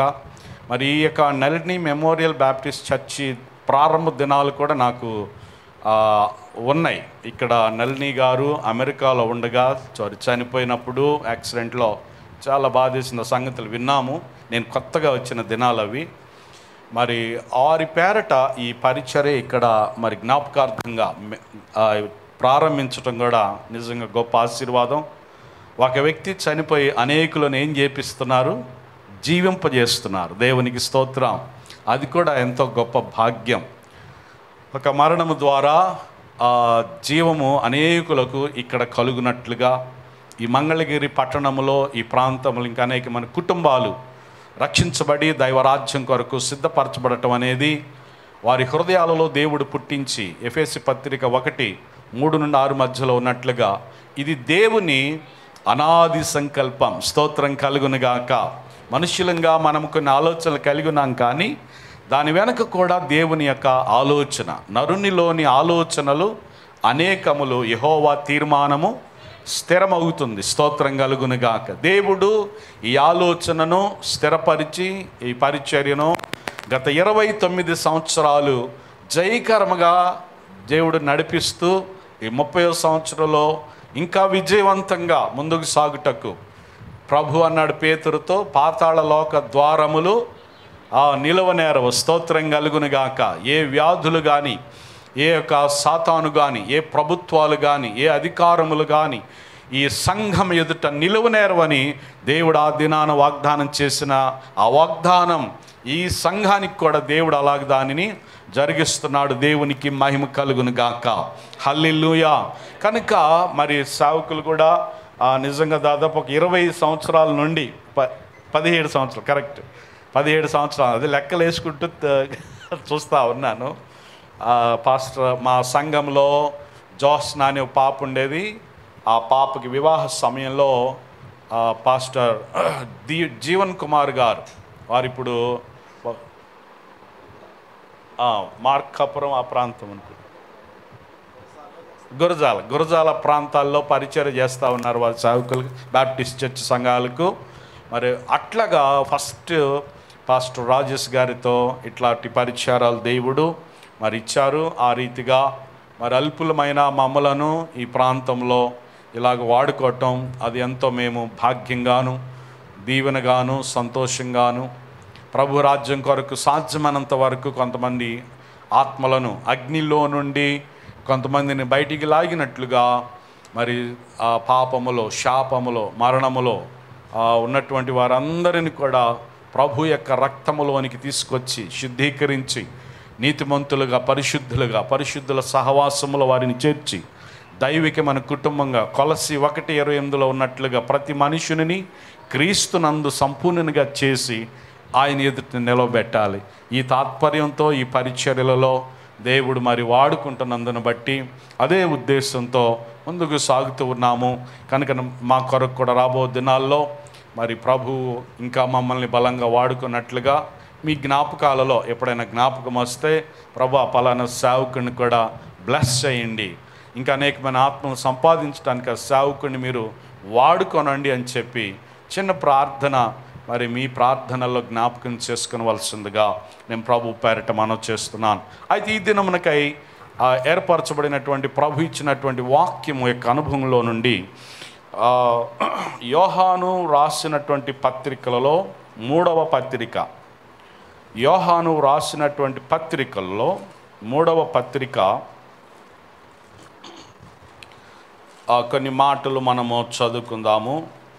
యోహాను రాసినటువంటి పత్రికలలో 3వ పత్రికలో చక్కటి మాటలు, ఆ పెద్దనైన నేను సత్యమును బట్టి ప్రేమించు ప్రియుడైన గాయునకు శుభమని చెప్పి వ్రాయునది. ప్రియుడా, నీ ఆత్మ వర్ధిల్లుచున్న ప్రకారము నీవు అన్ని విషయములలో వర్ధిల్లుచు సౌఖ్యముగా ఉండవలెనని ప్రార్థించుచున్నాను. చాలండి. కొన్ని విషయాలు ఈ యొక్క వాక్య భాగంలో నుండి మనము జ్ఞాపకం చేసుకుందాము. ఇక్కడ పెద్దనైన నేను అని అంటున్నాడు. ఎవరు రాశారు అనంటే యోహాను గారు ఈ పత్రికను రాసినట్లుగా మనం చూస్తున్నాం. యేసు క్రీస్తు యొక్క శిష్యులలో ప్రియమైనటువంటి శిష్యుడు యోహాను అనగా ప్రియుడు. యేసు క్రీస్తు యొక్క ప్రేమంతటిని జురుకున్నటువంటి వ్యక్తట. యేసయ్యలో ఎంత ప్రేమ ఉందో అంతే ప్రేమ ఇతనిలో కూడా పూర్తిగా సంపాదించుకున్నాడు. కాబట్టి యేసుక్రీస్తు హృదయమును బాగా ఎరిగిన వాడు. అందుకనే యేసయ్య ఏం చేశాడంటే తల్లి అయిన మరియను ఆమెకు అప్పగించాడు. దేవునికి మహిమ కలుగును గాక. అలాగే యేసుక్రీస్తుతో జీవించినటువంటి 3.5 సంవత్సర కాలములలో తాను ఏది కన్నులారా చూశాడో, ఏది చెవులారా విన్నాడో, ఏది తాకి నిదానించి చూచాడో దానిని గూర్చిన విషయాలన్నిటిలో సువార్తలలో మొదటగా తను ఒక సువార్తను రాశాడు. ఆ తర్వాత సంఘాలకు అవసరమైన 3 పత్రికలను రాశాడు. ఆ తర్వాత రాబోయే కాలంలో జరగబోయే భవిష్యత్తు కొరకైనటువంటి సంగతులు పద్మాసు దీవులు దేవుడు బయలుపరచగా ప్రకటన గ్రంథాన్ని రాశాడు. ఈ 3 కూడా అతడు సంఘం కొరకై రాసినట్లుగా మనం చూస్తున్నాం. ఇతడు ఈ పత్రికను రాసే సమయానికి అతని వయస్సు పెద్దనైన నేను అన్న మాటకి దాదాపు ఎంతంటే బహుశా మన దేవదానం గారి కంటే చిన్నవాడే అయి ఉండొచ్చు. అంటే 85 ఆ ఏజ్ ఉంటుంది. యోహాను గారు దాదాపు 95, 100 లోపు, AD 100 లోపు యోహాను గారు చనిపోయారు. అయితే పత్రిక రాసింది ఎక్కడంటే తను ఎఫెసులో ఉంటాడు. ఎఫెసులో ఉండి యెరూషలేములో ఉన్న సంఘములో జరుగుతున్న సంగతులు విని ఆ సంఘమున కొరకై రాసినటువంటి పత్రిక. ఈ పత్రికలో 3 వ్యక్తులను గురించి స్పష్టంగా రాస్తాడు. దాదాపు 14 వాక్యాలే కానీ ఈ 14 వాక్యాల్లో 3 గురించి స్పష్టంగా రాస్తాడు. కాబట్టి పెద్దనైన నేను అనే మాటకి నిజంగా హీ వాజ్ ద సీనియర్ అన్నమాట, pillar of the church in Jerusalem. యెరూషలేములో ఉన్న సంఘానికి అనగా యేసుక్రీస్తు ప్రారంభించినటువంటి సంఘానికి ఆయన సీనియర్ పాస్టర్గా ఉంటూ యెరూషలేంలో ఉన్న సెంట్రల్ చర్చ్కి అతడు పెద్దగాను, కాపరిగాను, అపోస్తలుడుగాను, సువార్థికుడుగాను, ఆ పరిచర్యలన్నిటిలో ఓవర్సీర్గా అతడు ఎంతో బాధ్యతలు వహిస్తూ ఈ సంఘ క్షేమం కొరకై పాటుపడినటువంటి సేవకుడు, అపోస్తలుడు, సంఘ పెద్ద. స్తోత్రం కలుగును గాక. సంఘ పెద్దలని సేవకులుగా కూడా పిలుస్తారు. మనకి కొన్ని సంఘాలలో సంఘ పెద్దలు అనగా మరి అడ్మినిస్ట్రేషన్ని, చర్చి యాక్టివిటీస్ని, అలాగే ఆ కార్యక్రమాలన్నీ కూడా జరిగించుటకు కొంతమంది పెద్దలు ఉంటారు. ఆ పెద్దలు విషయంలో రాయబడి యాకోబు గారు ఏం రాశారు అని అంటే, మీలో ఎవరైనా రోగిగా ఉన్నట్లయితే సంఘ పెద్దలను పిలిపించుకొని, అంటే సేవకుడును అలాగే సంఘములో మరి బలహీనులైన వారిని బలపరుచుటకై, రోగులైన వారిని స్వస్థపరచుటకై, దురాత్మల చేత పీడించబడుచున్న వారిని విడిపించుటకై, వారికి మేలు కలుగునట్లుగా పెద్దలుగా ఉండి సంఘములో అందరి బరువు బాధ్యతలను మరి జరిగించుటకై ఈ సంఘ పెద్దలను పిలిపించుకొని నూనె రాసి ప్రార్థన చేసినప్పుడు విశ్వాస సహితమైన ప్రార్థన రోగికి స్వస్థత కలుగుతుంది. ఒకవేళ అతడు పాపములు చేసిన వాడైతే పాపములు క్షమిస్తాడు. దేవునికి స్తోత్రం కలుగునుగాక. కాబట్టి మన జీవితాల్లో క్షమించే దేవుణ్ణి మనం కలిగి ఉండడం ఎంత గొప్ప విశేషం. ఇందాక పాడినటువంటి ఫస్ట్ ఒక పాట పాడారు. ఆ పాటలో ఒక చరణములో ఆయన క్షమిస్తాడు అనేటువంటి మాట నన్ను ఎంతో తాకింది. నేను ఈ పాటలు విన్నప్పుడు, నేను చిన్నప్పుడు ఒంగోలులో జువెట్ మెమోరియల్ బ్యాప్టిస్ట్ చర్చ్లో నేను పాలు పొందేవాడిని. అవి గుర్తొచ్చింది. ఒక్కసారిగా నా చైల్డ్హుడ్ మెమరీస్లోనికి దేవుడు నన్ను తీసుకెళ్ళిపోయాడు. అలాగ నేను ఈ స్థలంలో దీవించబడతా వచ్చాను. దేవునికి స్తోత్రం కలుగును గాక. ఆ పాటలో 4వ చరణంలోనో 5వ చరణంలోనో దేవ సంస్తుతి చేయవే మనసు అనే పాటలో దేవుడు క్షమిస్తాడనే ఒక చిన్న మాట నన్ను తాకింది. నిజంగా పాటలు పాడుచున్నప్పుడు కూడా మన హృదయాల్లో ఒక నది వలె ఆ పాటలు హృదయాలలోకి వచ్చి ఏం చేస్తాయి అంటే సేదదీరుస్తాయి. దేవునికి స్తోత్రం కలుగును గాక.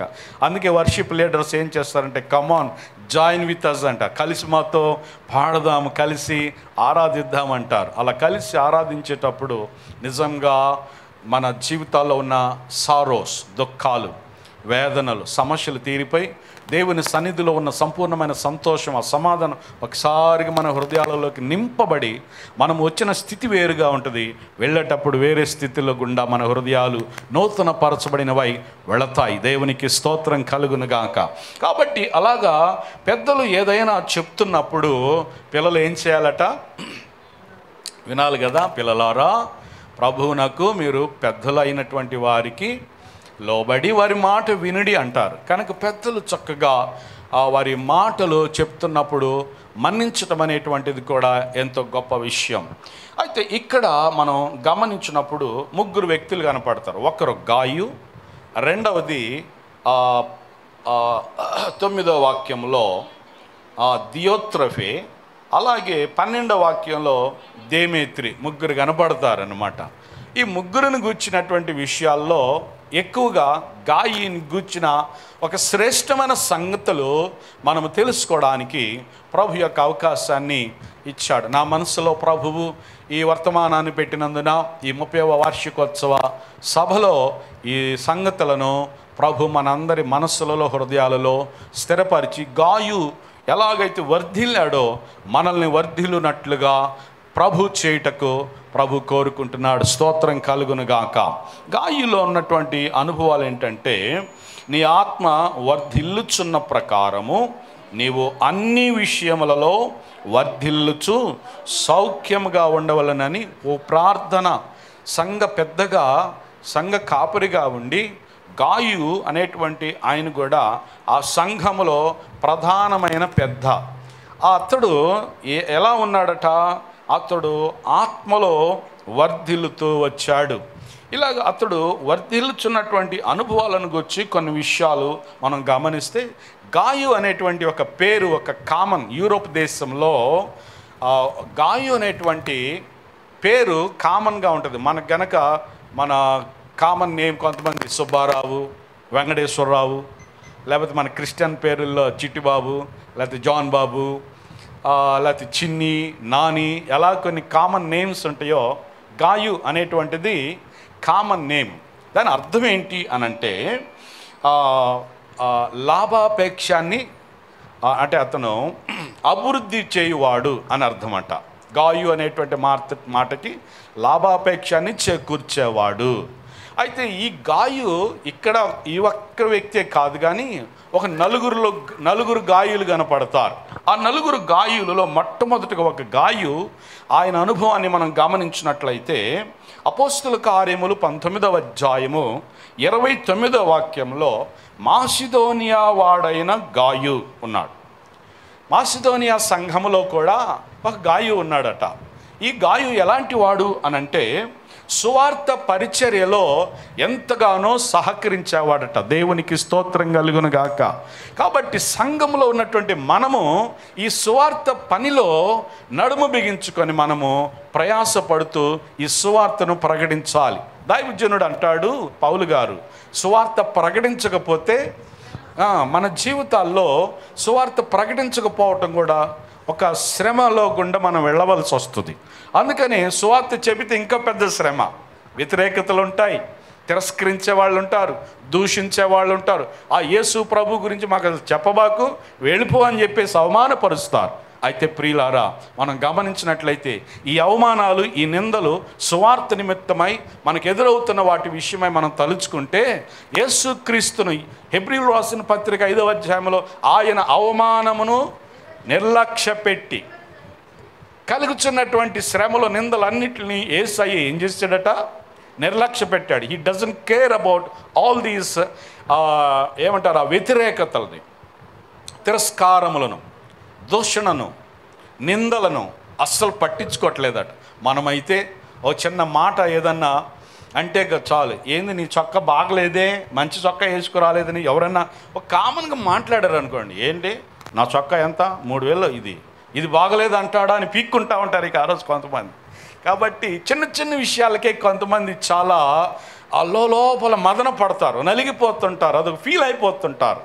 ఏ విషయాల్లో మనం ఫీల్ అవ్వాలో దాని గురించి ఫీల్ అవటానికి కాక అపవాది మనకి చిన్న చిన్న విషయాలు సులువుగా చిక్కులు పెట్టే ఈ శ్రమలు తీసుకొస్తాడు. అయితే ప్రియులారా, సువార్త పరిచర్య అనేది సంఘంలో మనందరి బాధ్యత. నేను ఇందాక ఇక్కడికి వచ్చినప్పుడు పాస్టర్ గారు నా మనసులో ఒక మాట అన్నాడు. పాస్టర్ గారు, ఈ సంఘం విస్తరించబడాలి, ఈ సంఘం అంతా మహిమతో నింపబడాలి అని చెప్పి వారు నాకు ఒక 3 రోజుల క్రితం ఈ విషయాలు చెప్పినప్పుడు ప్రార్థన చేస్తూ ఉన్నాను.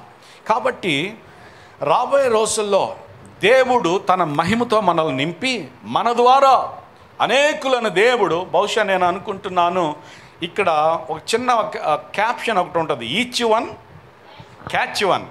ఇప్పుడు దాదాపు ఇక్కడ ఉన్నటువంటి అందరం కూడా కలిసి మనం ఇంకొకళ్ళని పట్టుకొస్తే అసలు ఈ స్థలం సరిపోదేమో, ఎక్స్టెన్షన్ చేయాల్సి వస్తుందేమో, మరి ఇటు ఉత్తరం వైపు చేయాలో అటు తూర్పు వైపు చేయాలో మరి సరిపోవడం లేదు. కనుక ప్రియులారా, అలాగా ఈ మందిర విస్తరణ అనేటువంటిది దేని ద్వారా జరుగుతుందంటే, when you preach the good news, నువ్వు స్వార్థ ప్రకటించినప్పుడు ఈ యేసుక్రీస్తు యొక్క మంచితనమును గుర్చి మన పాపములకు క్షమాపణ కలిగిన రీతిని బట్టి personal evangelism, public evangelism, door to door, కరపత్రాల ద్వారా పలు విధములుగా మనము నశించిపోతున్నటువంటి వారిని మనము ప్రభువులోనికి తీసుకురావడానికి ఈ స్వార్థ పరిచర్య చాలా ప్రాముఖ్యమైనది. స్తోత్రం కలుగును గాక. దైవజనుడైనటువంటి భక్త్ సింగ్ గారిని దేవుడు ఒకరోజు, ఆయన ఎప్పుడు కూడా మరి పంజాబ్ దేశంలో నుంచి తిరస్కరించబడి ప్రభువును అంగీకరించి ఆంధ్రాకి వచ్చి పరిచర్య చేస్తూ ఉంటున్నాడు. ఆయనకు ఒక పాట బాగా వాడుకైన పాట, ఎవరో తెలుసా యేసయ్యా చెబుతా నేను వినవయ్యా అనే పాట వాళ్ళు పాడుకుంటూ ఉంటారు. ఒకరోజు 12 గంటల సమయాల్లో నైట్ టైము అందరూ పడుకున్నారు. దైవజనుడు కూడా అప్పుడు దాకా ప్రార్థన చేసుకుంటే ఇక పడుకున్నాడు. ప్రభు అన్నాడు, ఇప్పుడు పోయి సువార్త చెప్పు అంటున్నాడట. ఇది ఆయన ప్రారంభంలో జరిగినటువంటి ఒక అనుభవం. ఇప్పుడెందుకు ప్రభు, ఇప్పుడే ఎవరు ఉంటారు, రేపు ఉదయాన్నే లేచి వెళ్ళిపోతానని ఆ మాట అనకుండా, ప్రభు సువార్త ప్రకటించమంటున్నాడు అని వెంటనే బైబిల్ బ్యాగులు వేసేసుకొని తగిలిచ్చేసుకొని ఒక కంజర తీసుకొని, ఎవరో తెలుసా యేసయ్యా చెబుతా నేను వినవయ్యా అనే పాట పాడుకుంటూ వెళ్తుంటే ఒక అతనట వైశ్యసతను అప్పులు పాలైపోయి వ్యాపారంలో లాస్ అయిపోయి మిద్దె మీదకి ఎక్కాడు. అక్కడ నుంచి కింద పడి రోడ్డు మీద చనిపోదామని నిర్ణయం తీసుకొని పైన ఉన్నాడట.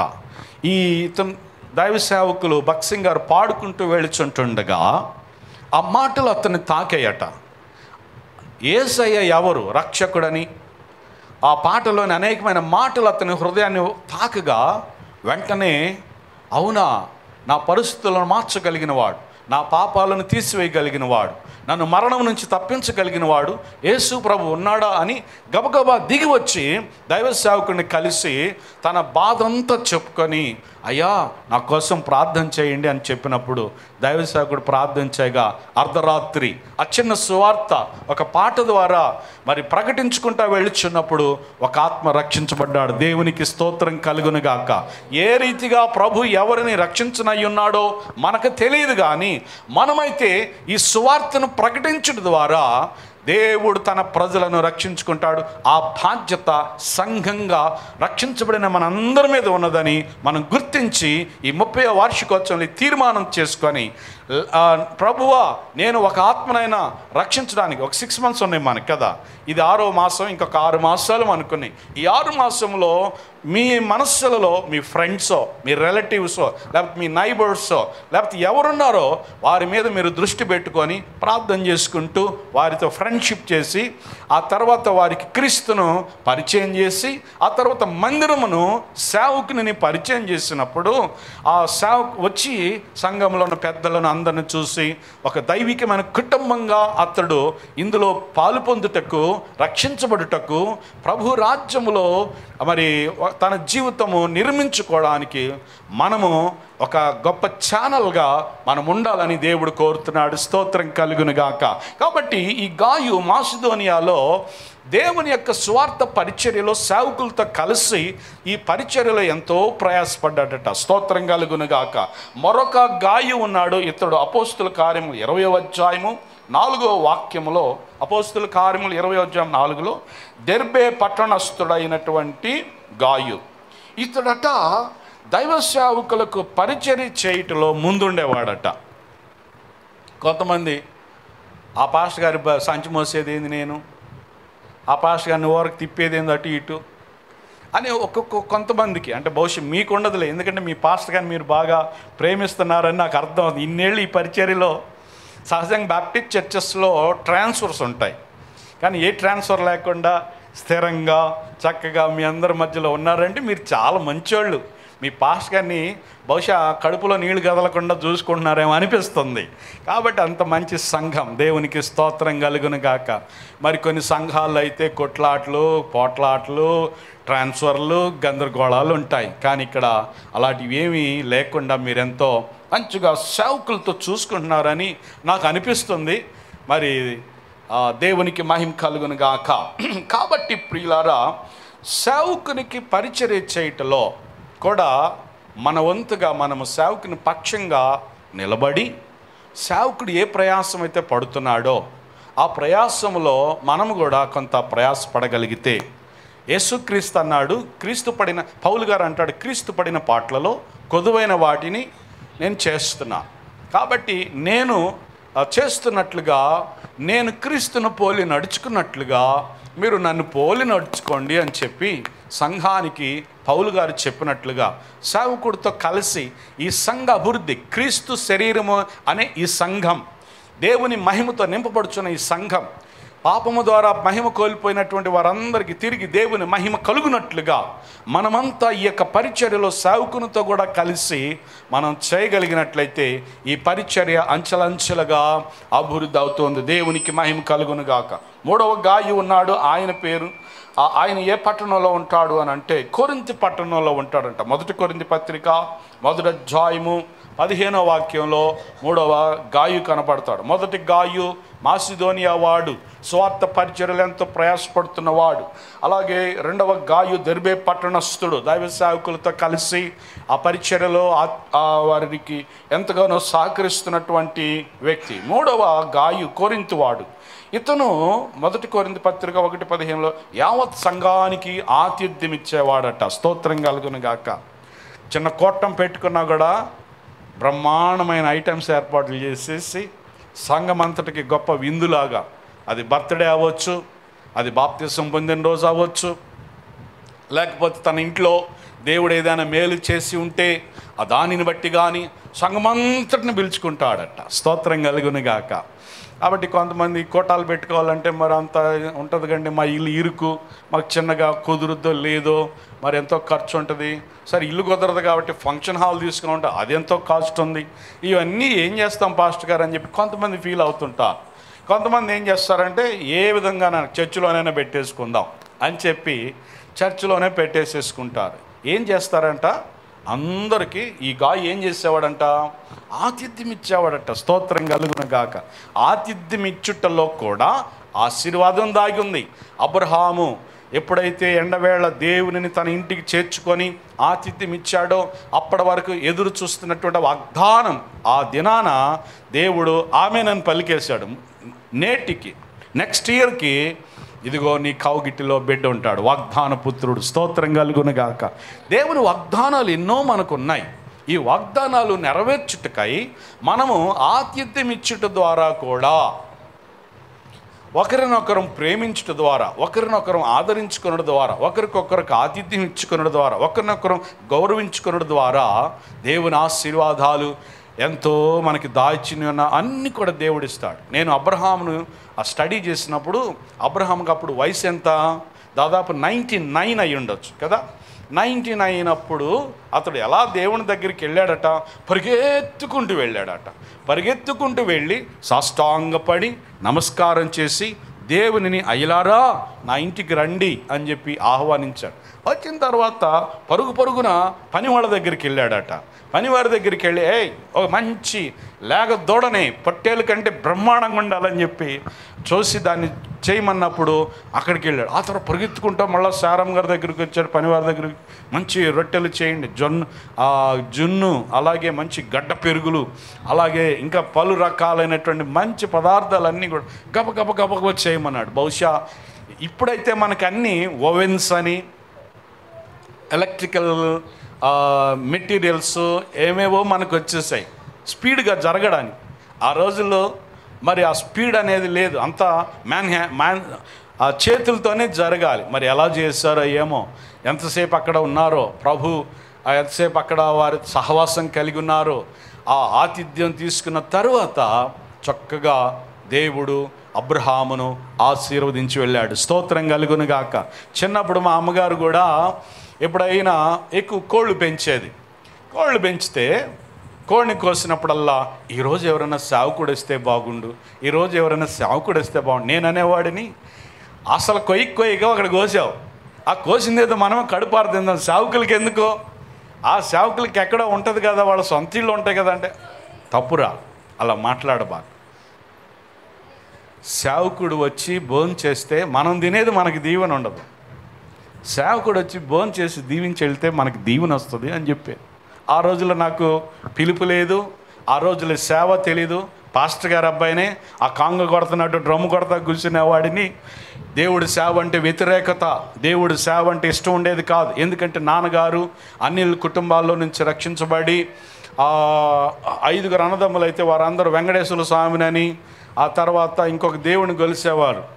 అయితే అన్య దేవతల్లో నుంచి నాన్నగారిని దేవుడు 17వ ఏట దర్శిస్తే వచ్చి రక్షించబడిన వాడై బైబిల్ ట్రైనింగ్ చేసి సేవ చేస్తున్నప్పుడు వెలివేశారు. మా పెద్దనాన్న వాళ్ళందరూ వెలివేశారట. వెలివేసినప్పుడు నాన్నగారికి 2 ఎకరాల పొలం ఉండేది. ఆ 2 ఎకరాలు కౌలుకి ఇస్తే ఆ కౌలు ఆయన నష్టపరిచేవాడు. ఇల్లు స్థలం ఉంటే ఆ స్థలం అమ్మేసేయాల్సి వచ్చింది. స్థలములు అమ్మి ఆ ప్రభు కోసం ఉపవాస దీక్షలతో ఎంతో పరిచర్య చేస్తూ ఉన్నారు, కష్టపడుతున్నారు, ప్రయాసపడుతున్నారు. అయితే అవన్నీ కూడా సేవలో ఖర్చు పెట్టిన మేము 7 పిల్లలం, నేను 3వ వాడి ఇంట్లో. మమ్మల్ని పెంచలేక హాస్టల్లో పెట్టేశారు. ఆ హాస్టల్లో పెట్టిన తర్వాత చదువు ఎటో వెళ్ళిపోయింది. ఏదో అంటారు కదా, చదువు అలా అయిపోయింది. ఇక చదువు ఎక్కలేదు. ఆ తర్వాత 10వ తరగతితో అయిపోయింది చదువు అంతా. 10వ తరగతి పాస్ అవ్వడానికి 3 ఏళ్ళు పట్టింది. ఆ తర్వాత ఇంటర్లో 2 ఏళ్ళకి 6 సబ్జెక్టులకి ఒకటే పాస్ అయ్యా. అట్లాగా మొత్తం అసలు చదువుల్లో పూర్తిగా జ్ఞానం పోయిన వాడినై భయంకరమైన స్థితులలో ఇక వెనకబడిపోయి, దేవుడు ఏం దేవుడు మీ దేవుడు, మీరు ఏమో దేవుడు గొప్పోడు అంటారు, కనీసం బట్టలు లేవు, తిండి లేదు అని చెప్పి వ్యతిరేకతగా ఉండేవాడిని. అలాంటి పరిస్థితులలో దేవుడు నన్ను ప్రేమించి ఆఖరికి నేను ఒక నిర్ణయం తీసుకున్నాను, ఈ పేదరిక బతుకు బ్రతకూడదు, బ్రతికితే బాగా రిచ్గా డబ్బున్న వాళ్ళలాగా బ్రతకాలి, లేకపోతే చచ్చిపోవాలి అని ఒక దురాత్మ నన్ను సూసైడ్కి ప్రేరేపిస్తున్నప్పుడు దేవుడు ప్రేమించి నన్ను దర్శించి నా ఇంట్లో పనిచేస్తావా అని చెప్పి ప్రభు పిలిచాడు. అది 89వ సంవత్సరం అక్టోబర్ నెల 26వ తారీఖు రాత్రి ప్రభు కలలో నన్ను అక్కడ కనిపించి దర్శించి పిలవగా అది నాకు అర్థమై సేవకి నేను సమర్పించుకొని 90వ సంవత్సరం నుంచి 93 వరకు మన్నా మినిస్ట్రీస్లో బ్యాచులర్ ఆఫ్ థియాలజీ చదువుకొని ఆ తర్వాత 94వ సంవత్సరంలో సువార్థికుడిగా ఉంటూ ఆ సంవత్సరం చివరిలో వివాహమైంది. 95లో మంగళగిరికి మరి దేవుడు ఇక్కడికి తీసుకొచ్చారు. ఆనాటి నుంచి ఇలా పరిచర్లో ఉండటం జరిగింది. ఇలాగా ఆ చిన్న వయసులో తెలిసి తెలియక దైవ సేవకులకి పెట్టాలన్నా అసలు దైవ సేవకులను తిట్టి పంపించేవాడు అన్నమాట. ఒక ఆయన ఉన్నాడు, అన్నుంటాయనికే వస్తాడు ఆయన కూడా. ఆ రోజుల్లో సేవకులకి భోజనం దొరికితే చాలు, అంతకుమించి ఏం కోరుకునేవారు కాదు. ఈ రోజుల్లో ఏమేమో ఉంటాయి కోరికలు కదా. కాబట్టి సరే, ఏది ఏమైనా ప్రియులారా, ఆతిథ్యం ఇవ్వటం అనేటువంటిది ఎంతో గొప్ప దీవెన. దానిలో నుండి దేవుడు తెలియకనే ఏమైతే దాచిపెట్టి ఉంచాడో, కంటికి కనబడనవి, చెవికి వినబడనవి, హృదయానికి గోచరం కానటువంటి ఆశీర్వాదాలు మన మీద, మన కుటుంబాల మీద దేవుడు నింపుతాడు. స్తోత్రం కలుగునుగాక. చిన్న వయసులోనే నా తల్లిదండ్రులు నేను పోగొట్టుకున్నాను, 14వ సంవత్సరంలోనే. కానీ ఆనాటి నుంచి ఈనాటి వరకు దేవుడు ఏ రోజు కూడా ఏది తక్కువ చేయలేదు. దావీదు అంటాడు 30వ కీర్తన, నీతిమంతులు సంతానము భిక్షమెత్తుట కానీ, వారు విడవబడుట కానీ, వారు సంతానం భిక్షమెత్తుట కానీ నేను చూడలేదన్నాడు. ఇప్పుడు 5 మేము బ్రదర్స్ అందరం సేవలోనే ఉన్నాము. అలాగే మా సిస్టర్స్ ఇద్దరు కూడా మంచి జాబ్స్ సేవలో ఉన్నారు. ఆ రీతిగా దేవుడు విడిచిపెట్టలేదు. నాన్నగారు దేవుని కోసం అన్ని పోగొట్టుకున్నప్పటికీ కూడా ప్రభు మమ్మల్ని తన కబంధ హస్తాలలో దాచి కాపాడి భద్రపరిచి ఆ నాన్నగారు విడిచిపెట్టిన పరిచర్యలలో మేము దానిని కొనసాగించలేకపోయినప్పటికీ పరిపరి విధాలుగా ప్రభు ఆలోచనలో మమ్మల్ని అందరినీ వాడుకుంటూ వచ్చాడు. కాబట్టి ప్రియులారా, మనము ఆతిథ్యం ఇచ్చుటల్లో మన బిడ్డలకి ఖచ్చితంగా దేవుడు దీవెనలు దాచిపెడతాడు. స్తోత్రం కలుగును గాక. ఇంకొక విషయం కూడా చెప్పనా, బోరు కొడుతుందేమో ఏమనుకోవద్దు, ఒకవేళ ఏందో పొడుగు పోతున్నాడు అనుకోబాకండి. నాకు 2 ఆడపిల్లలకి నా సంఘంలో నేను ఎప్పుడు ఏం బోధించేవాడిని అంటే కట్నాలు ఇవ్వను నేను అనేవాడు. చూస్తాం ఇంకా పాస్టర్ గారు స్టేజ్ మీద ఒకలాగానే కింద ఒకలాగా ఉంటాడు, చూద్దాం అనుకున్నారు. వాళ్ళు ఎంబీఏల వరకు చదివారు. ఎలా చదివారో తెలియదు. ఆ ఎంబీఏలు అయిపోయిన తర్వాత వివాహాల కొరకు నేను కట్నం అయితే ఇయ్యను అని చెప్పేసి పట్టుబట్టేసి ప్రార్థన చేసి, ప్రభువా నువ్వు నా బిడ్డల్ని వాళ్ళని నీ చేతిలో పెట్టా, నువ్వు బ్లెస్ అయ్యి అని చెప్పేసి నేను మరి ప్రభు చేతిలో పెట్టాను. అందరూ అనేవాళ్ళు, మా సొంత అత్తమ్మ, మా బంధువులు, ఆడపిల్లలను పెట్టుకొని పైసా దాచిపెట్టలేదు ఆయన ఏం పాస్టరు అన్నారు నన్ను. ఏంటి నేను పాస్టర్ని కాదా దాచిపెట్టకపోతే? నా పిల్లలకి కట్నం ఇవ్వకపోతే నేను పాస్టర్ని కానా? అలా మాట్లాడతారేంటి మీరు?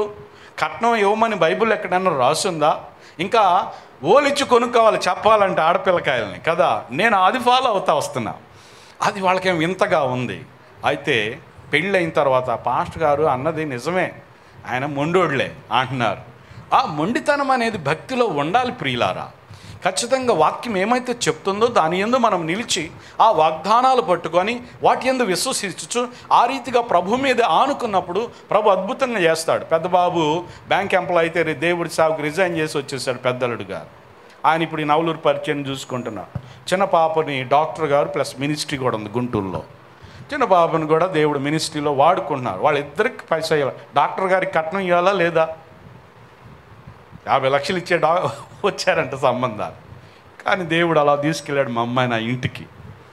అది ప్రభునందు ఆ తల్లిదండ్రుల దీవెనో లేకపోతే మేం చేసిన ఉడతాభక్తి భక్తో ఏదో కానీ ఆ దీవెన అలాగ దాచి దేవుడు ఈ రోజుల్లో ఆడపిల్లల పెళ్ళిళ్ళు చేయటం అంటే తలమునకలు అవుతా ఉన్నారట.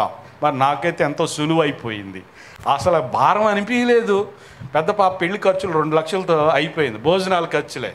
ఆ తర్వాత చిన్న పాప కూడా ఇంకొక అవసరం అయితే ఇంకొక ఖర్చు పెరిగింది, 1 లక్ష. 3 లక్షలతో చిన్న పాపది, 2 లక్షలతో పెద్ద పాపది అయిపోయి 5 లక్షలతో అంతా అయిపోయింది. పైసా కట్నం ఇవ్వలేదు అంటే గొప్పగా చెప్పట్లేదు, కానీ ఆ దీవెన దేవునికి మనము దేవుని పేరట ఆతిథ్యం ఇచ్చుట ద్వారా మన జీవితాల్లో ఆ ఆశీర్వాదాలు దాచిపెట్టిన ఇవి దేవుడు మనకి మన బిడ్డలకి మెండుగా ఇస్తాడు. స్తోత్రం కలుగునుగాక. కనుక ప్రియులారా ఇలాగా ఇక 4వ గాయు ఉన్నాడు. మొదట గాయు ఎక్కడ? ఆసిదోనియా వాడు. ఏం చేసేవాడు? సువార్త పరిచర్యలో బహుగా ప్రయాసపడేవాడు. 2 ఆయన దెర్బే పట్టణస్థుడైన గాయు. ఇతడేం చేసేవాడు? సేవకులతో కలిసి సేవకుల పరిచర్యలలో ప్రోత్సాహకరంగా ఉండేవాడు. 3వ గాయు ఎవరు? కోరింతు వాడైన గాయు. ఇతడేం చేసేవాడు? ఆతిథ్యం ఇచ్చేటువంటి వాడు. ఇప్పుడు ఈ యెరూషలేములో ఉన్నాడు ఈ గాయు. ఈ గాయును గూర్చి వ్రాస్తున్నాడు యోహాను గారు. గాయు, నీ ఆత్మ వర్ధిల్లుచున్న ప్రకారము నీవు అన్ని విషయములలో సౌఖ్యంగా ఉండాలి. దేవుడి సంవత్సరము నుండి ఈ సంఘమును, ఈ సంఘంలో ఉన్న చిన్నలను, పెద్దలను, యవ్వనులను, వృద్ధులను, స్త్రీలను అందరిని కూడా దేవుడు అన్ని విషయములలో సౌఖ్యముగా నడిపించునుగాక. హల్లెలూయా. కనుక ప్రియులారా కొదువు లేకుండా దేవుడు మనకి కాపరి గనుక మనకి లేముడులు లేకుండా, ఇబ్బందులు లేకుండా, అప్పులు లేకుండా, రోగములు లేకుండా, బలహీనతలు లేకుండా దేవుడు ఎంతో కాపాడుతాడు. నాకు కరోనా వచ్చింది, 1 వారం తర్వాత దేవుడు స్వస్థపరిచాడు. షుగర్ వచ్చింది, 300 దాకా ఉండేది 150కి వచ్చేసేసింది. అడపదడప బీపీ పెరిగిందట, నాకు తెలియదు, అది కూడా పూర్తిగా పోయింది. కాబట్టి ఇలాంటి ఎన్నో బలహీనతలు. ఇప్పుడు 57వ సంవత్సరంలండి, అందుకని కొన్ని చిన్న చిన్న అట్లా అంటుకొని అవి. అయితే ఒకరోజు ఆస్మా లాగా లోపల చాలా బాధ కలిగింది. బాధ కలిగినప్పుడు వాక్యం చెప్పలేక బాధపడతా ఉన్నాను. అయినా సరే వాక్యం చెప్పడం జరిగింది. నిర్గమకాండం 23వ అధ్యాయము 25వ వాక్యంలో ఒక మాట నేను సంఘానికి ప్రకటించాను. ఏంటంటే, నీ దేవుడైన యెహోవానే సేవింపవలెను, అప్పుడు ఆయన నీ ఆహారమును నీ పానమును దీవించి నీ మధ్య నుండి రోగమును తొలగించును అని చెప్పాడు. తొలగించేదను అన్నాడు. అది ప్రకటించడానికైతే ప్రకటించాను. కిందకు వచ్చిన తర్వాత ఆ మాట నన్ను తాకింది. ఇక అన్నానికి వెళ్లకుండా నా ఫ్రంట్ రూమ్లో నేను కూర్చొని, ప్రభువా నా ఆహారమును నా పానీయమును దీవించి నా మధ్యనున్న రోగాన్ని తీసివేస్తానని ఆనాడు మా పితరులకైన ఇశ్రాయేలీయులకు నువ్వు వాగ్దానం చేశావు. అబ్రహాము, ఇస్సాకు, యాకోబులు దేవుడివై నాకు దేవుడు అయ్యావు గనక ఆ వాగ్దానం నాకు నువ్వు సహాయం చేయండి అని చెప్పి 2 రోజులు ఇక keep on I just saying by faith, విశ్వాసంతో ఆ మాటలను పలుకుతున్నాను. 3వ రోజు నుంచి అంటే నాకు ఒక 2 నెలలు నవంబర్, డిసెంబర్ క్రిస్మస్ సీజన్లో బాగా మంచులో ప్రయాణాలు చేయడం జరిగింది. అప్పుడు కారు లేదు, బైకుల మీద తిరుగుతున్నా. అంటే ఉన్న కారు పాడైపోయింది, ఇప్పుడైతే ఇంకొక కారు దేవుడు ఇవ్వగలిగాడు. కారు లేని సమయంలో బైక్స్ మీదే మంచులో తిరుగుతుంటున్నప్పుడు లంగ్స్లో ఇన్ఫెక్ట్ అయిపోయింది, లంగ్ ఇన్ఫెక్ట్ అయిపోయింది, బ్లడ్ ఇన్ఫెక్షన్ అయింది. తద్వారా నుంచోలేకపోతున్నాను, మాట్లాడలేకపోతున్నాను, కూర్చోలేకపోతున్నాను, లే డౌన్ అలా పడుకోవటమే. అలా 2 months నవంబరు, డిసెంబరు, జనవరి కూడా కొంచెం ఇబ్బంది పడతా ఉన్నా. అయితే జనవరిలో ఈ వాక్యము నన్ను తాకి ఏదైతే ఇతరులకు బోధిస్తూ వచ్చానో అది నాకుగా నేను బోధించుకున్నప్పుడు, విశ్వాసంతో దానిని పలికినప్పుడు 2-3 నెలలుగా నేను బాధపడుచున్నటువంటిది 2 రోజుల్లోనే విశ్వాసంతో పలికిన ఆ మాట వలన పూర్తిగా ఆ బ్లడ్ ఇన్ఫెక్షను, లంగ్ ఇన్ఫెక్షను తగ్గిపోయి దేవుడు సంపూర్ణమైన ఆరోగ్యాన్ని ఇచ్చాడు. స్తోత్రం కలుగునుగాక. మనము సౌఖ్యంగా ఉండటం అనేటువంటిది దేవుని యొక్క ఆత్మలో నుండి దేవుడు మనల్ని సౌఖ్యంగా ఉంచుతాడు. స్తోత్రం కలుగునుగాక. కాబట్టి ఇక్కడ మనం గమనించినట్లయితే ఇతడు ఆత్మలో వర్ధిల్లినట్లుగా చూస్తున్నాం. ఆత్మలో వర్ధిల్లటం అనంటే అన్నిటినీ వివేచిస్తారట, ఆత్మలో వర్ధిల్లేవారట దీన మనసు గలవారై ఉంటారట. ఆత్మలో వర్ధిల్లేవారు దేవుని వాక్యం విషయంలోనూ సేవకుని మాట విని లోబడుటలో మంచి మాదిరి కనపరుస్తారట. అలాగే సంఘానికి, సేవకునికి, అలాగే సమాజానికి కూడా వారు ఎలా ఉంటారంటే ప్రియులుగా ఉంటారు. స్తోత్రం కలుగునుగాక. ప్రియుడా అన్నాడు. కాబట్టి దేవుని బిడ్డలమైన మనమందరము ప్రియులమై ఉండునట్లుగా ఆ పరిశుద్ధాత్మ దేవుడు మనల్ని తన ఆత్మ ద్వారా మనల్ని అన్నిటిని వివేచించినట్లుగాను, వాక్యమును పూర్ణంగా గ్రహించినట్లుగాను, ఆ దేవుని మాటకు విని లోబడి ముందుకు సాగునట్లుగా ఈ ఆత్మ మనల్ని అభివృద్ధి చేస్తూ ఉంది. Prosperity in the Holy Ghost, పరిశుద్ధాత్మ యందు మనము వర్ధిల్లుటకు ఇక్కడ గాయు ఆ ఆత్మలో వర్ధిల్లినట్లుగా మనం చూస్తూ ఉన్నాం. అంతేకాకుండా గాయు విషయంలో మనం గమనించినట్లయితే అతడు సత్యమును, అతనిలో ఉన్న మొట్టమొదటి అనుభవం ఏంటంటే సత్యమును అనుసరించి, 3వ వాక్యంలో నీవు సత్యమును అనుసరించి నడుచుకొనుచున్నావు గనుక సహోదరులు వచ్చి నీ సత్య ప్రవర్తనను గూర్చి సాక్ష్యము చెప్పగా విని బహుగా సంతోషించి తిని. స్తోత్రం కలుగునుగాక. ప్రియులారా, ఈ అంచె దినాలలో అనేకమైనటువంటి బోధలు ప్రారంభమయ్యాయి. ఈ యొక్క wrong doctrine or wrong teachings ఎప్పుడు ప్రారంభమైనాయి?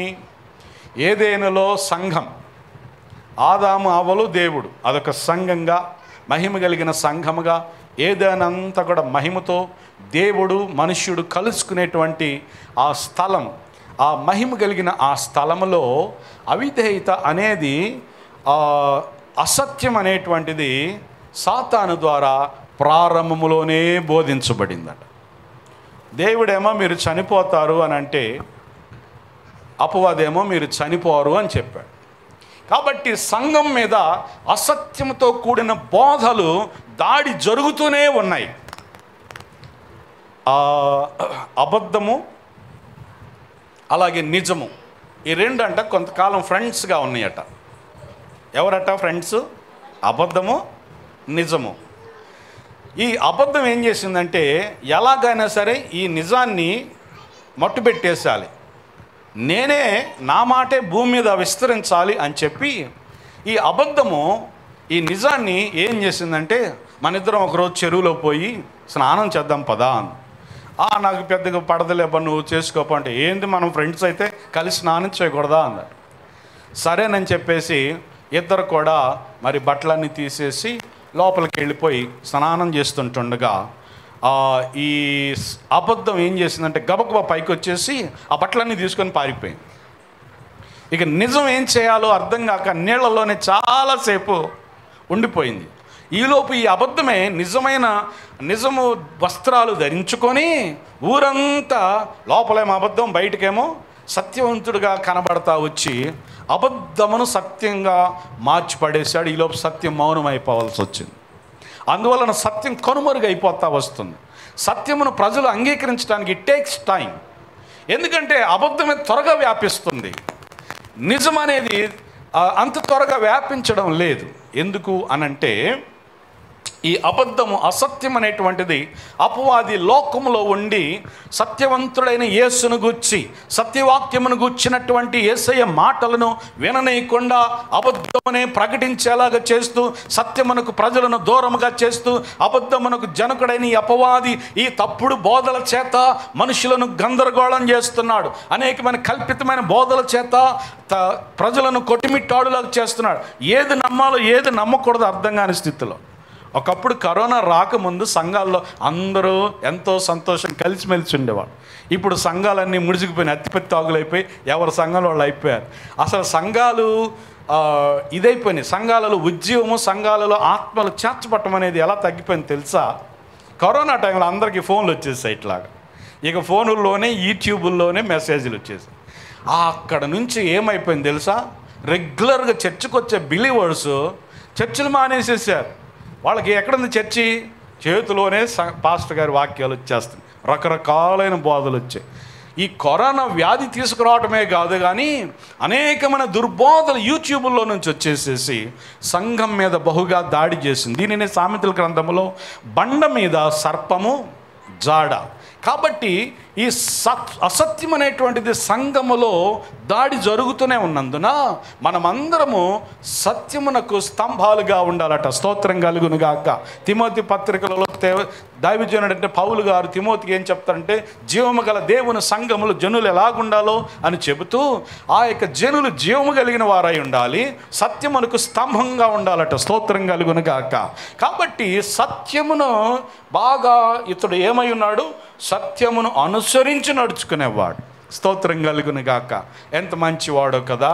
కాబట్టి సత్యాన్ని మనం వింటాం, అది సత్యము అని ఒప్పుకుంటాం. కానీ ఆ సత్యంలో నడవటం కొన్నిసార్లు కష్టం అవుతుంది, కొన్నిసార్లు కాంప్రమైజ్ అవుతూ ఉన్నాం. కొన్నిసార్లు ఒకసారి ఒకళ్ళు అన్నారు, బ్రదర్ సిచ్యువేషన్ డిమాండ్ చేసింది, సో నేనేం చేయలేకపోయానంటారు. సత్యం కోసం నిలబడటానికి వాళ్ళకి ఎదురైనటువంటి ఒత్తిళ్ళకి ఏమైపోయారో తెలుసా?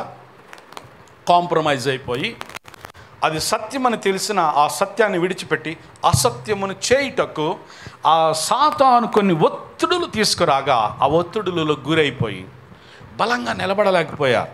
కనుక ఇతడైతే గాయు ఎన్ని ఒత్తిళ్ళైనా రానివ్వండి, ఎంత ఆటంకాలైనా కలగనివ్వండి, సత్యమునకు వేరుగా ఎన్ని విపత్తులు కలిగినా కూడా అతడు సత్యమునకు స్తంభంగా నిలిచి ఆ సత్యమును అనుసరించుచు ఆ సత్యమును గూర్చి సాక్ష్యమిస్తా ఉన్నాడు. స్తోత్రం కలుగునుగాక.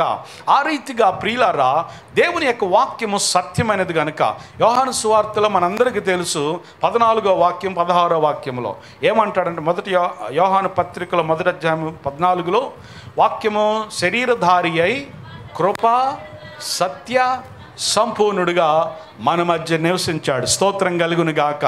కాబట్టి కృప ఏంటయ్యా అనంటే అర్హత లేని వానిని అర్హుడిగా చేయటం. బహుశా స్కూల్లో టీచర్స్ అరే మొద్దు అన్నారు అనుకోండి, దేవుడు ఏం చేస్తాడంట? బుద్ధి జ్ఞానములు సర్వ సంపదలు ఆయన గుప్తమైనవి కాబట్టి జ్ఞానము లేనివాడు దేవుని అడిగితే ధారాళంగా ఇస్తానని యాకోబు పత్రికలో అంటాడు కదా. కాబట్టి లోకానికి ముద్దులంగా ఉండొచ్చు, కానీ దేవునిలోకి వచ్చేసిన తర్వాత లోకమును తలకిందులు చేయగలిగిన జ్ఞానము దేవుని నుండి ఆ పైనుండి వస్తుంది కదా. యాకోబు పత్రికలో ఏమేమి ఉన్నాయి జ్ఞానాలు? లౌకిక జ్ఞానం ఉంది, దయ్యముల జ్ఞానము ఉంది, భూ సంబంధమైన జ్ఞానం ఉంది, పైనుండి వచ్చిన జ్ఞానము ఉంది. కాబట్టి దేవుడు ఆ జ్ఞానం టీచర్స్ మధ్యలో, స్టూడెంట్స్ మధ్యలో ఆ చిన్న వయసులోనే వీడు మొద్దోడని ఒక ముద్ర మన మీద పడిపోయి అదే మన మనసును ఇబ్బంది పెట్టినప్పుడు దేవుని సన్నిధిలోనికి రాగా దేవుడు జ్ఞానమునిచ్చి మనసును వెలిగించి ఆలోచనలను తెరిచి జ్ఞానవంతులుగా చేసినప్పుడు ఎవరైతే మొద్దు అని అన్నారో వారి ఎదుటని దేవుడు జ్ఞానవంతులుగా చేస్తున్నాడు. స్తోత్రం కలుగును గాక.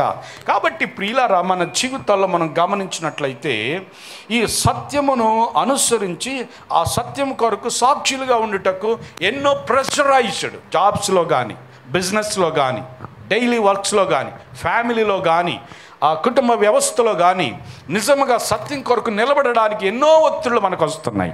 అయినప్పటికీ సత్యమేమో జయితే అని లోకంలో ఒక సామెత ఉంది కదా, సత్యమే గెలుస్తుందట. అలాగే యోహాను సువార్త 8వ అధ్యాయం, మీరు సత్యమును గ్రహించినప్పుడు సత్యము మిమ్ములను స్వతంత్రులుగా చేస్తుంది. హల్లెలూయా. కాబట్టి ప్రియులారా, మన జీవితాలలో సత్యము కొరకై యేసయ్య సత్యవంతుడు. ఆయన కృప మనకిచ్చి మనం అయోగ్యులము గాను, అపాత్రులము గాను, పాపులము గాను, దేవునికి దృష్టిలో మరి అపరాధులుగా ఉన్నప్పుడు కృప వచ్చి, నువ్వు నాకు ఇష్టమే, నువ్వు శుద్ధుడవవు, నువ్వు ఆరోగ్యంగా ఉండు, నువ్వు దీవించబడడం నాకు ఇష్టమే, లోకం నిన్ను తిరస్కరిస్తే నేను నిన్ను ప్రేమిస్తున్నా, లోకం నిన్ను చిన్న చూపు చూస్తే నేను నిన్ను ఘనంగా చేస్తా అని చెప్పి, కృప అనేటువంటిది అపాత్రులమైన మనల్ని అన్నిటిలో పాత్రులుగా చేసేది కృప.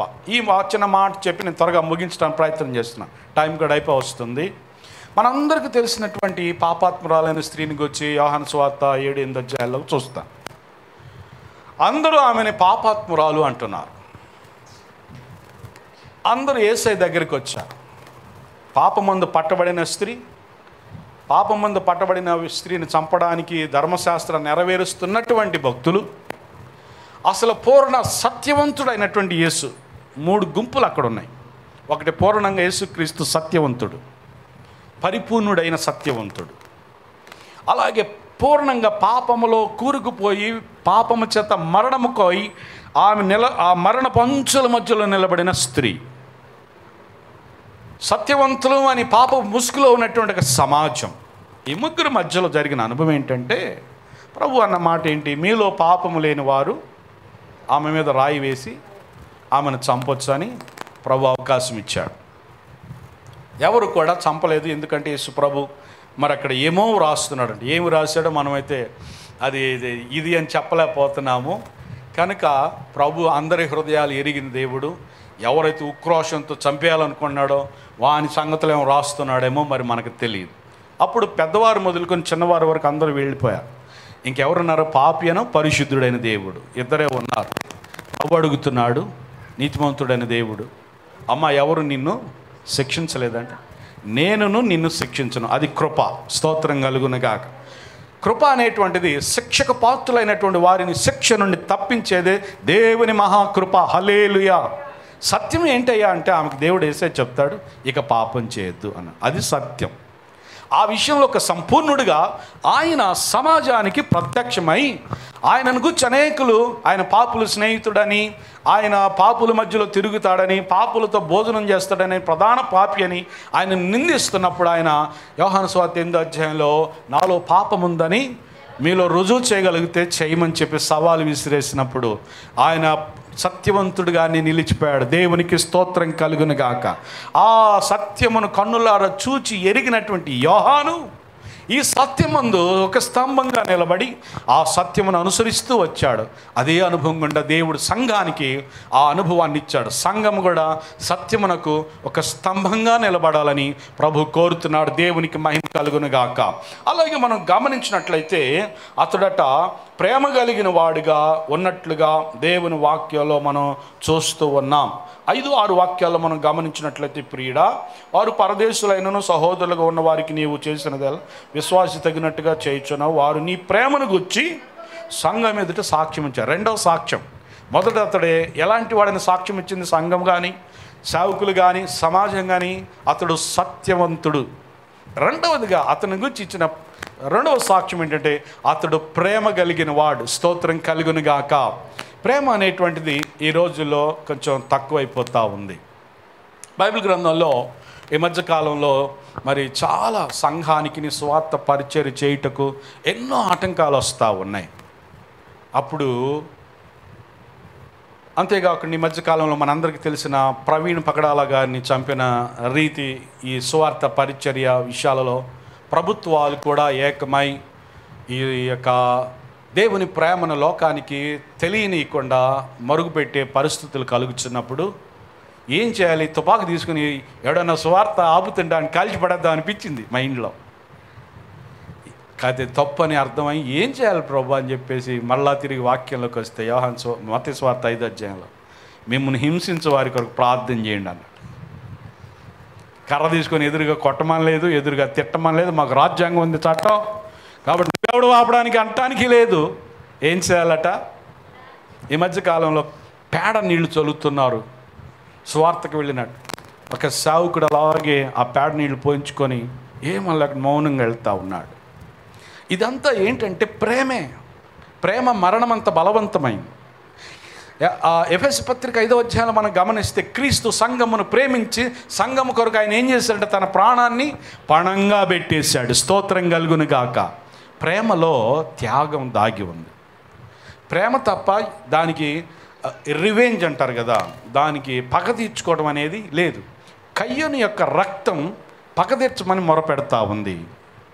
యేసయ్య రక్తం సిలువలో క్షమించమని మొరపెడతా ఉంది. స్తోత్రం కలుగును గాక. కాబట్టి ప్రేమలో అందుకనే ఆ ప్రేమ దోషాలన్నిటిని ఏం చేస్తుందట? కప్పేస్తుంది. స్తోత్రం కలుగును గాక. యేసయ్య ప్రేమతో మనం ప్రేమించాలి అని అంటే కొన్నిసార్లు కష్టమే. మనల్ని నష్టపరిచిన వాళ్ళు, మనల్ని కష్టపెట్టిన వాళ్ళు, మన ఆస్తిని లాక్కున్న వాళ్ళు, అన్యాయంగా కొంతమంది దగ్గర ఏదో రీతికి ఇబ్బంది పెట్టిన వాళ్ళు ఉంటారు. ఇలాంటి విషయాల్లో వాళ్ళని క్షమించాలంటే క్షమించడానికి ఎంతో కష్టంగా ఉంటుంది. గుండె వాళ్ళని క్షమించమని ఆ మనసు రాదు మనకి. కానీ ఒక్కసారి మాత్రం రోమా 5:5లో మనం గమనిస్తే వాళ్ళని క్షమించగలిగిన ఆ మనసు మనకి ఎలా వస్తుందో, రోమిలకు రాసిన పత్రిక 5వ అధ్యాయం 5వ వాక్యంలో ఏమనుందంటే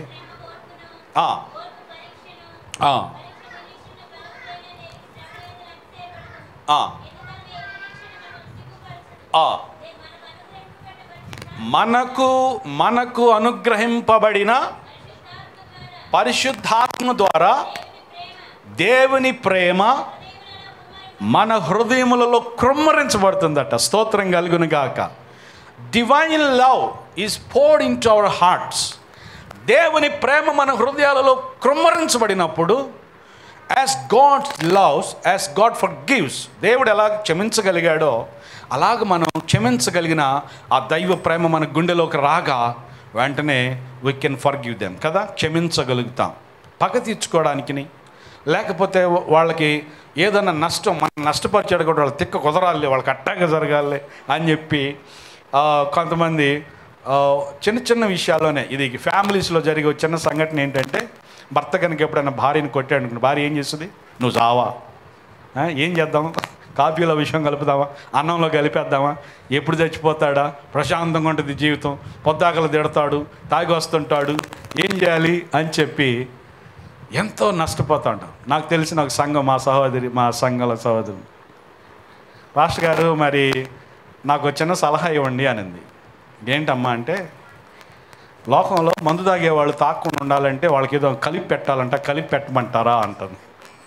అంటే మందుడు తాగే దాని మీద విరక్తి కలుగుద్దట. ఆ మందు చంపమని కాదు అది.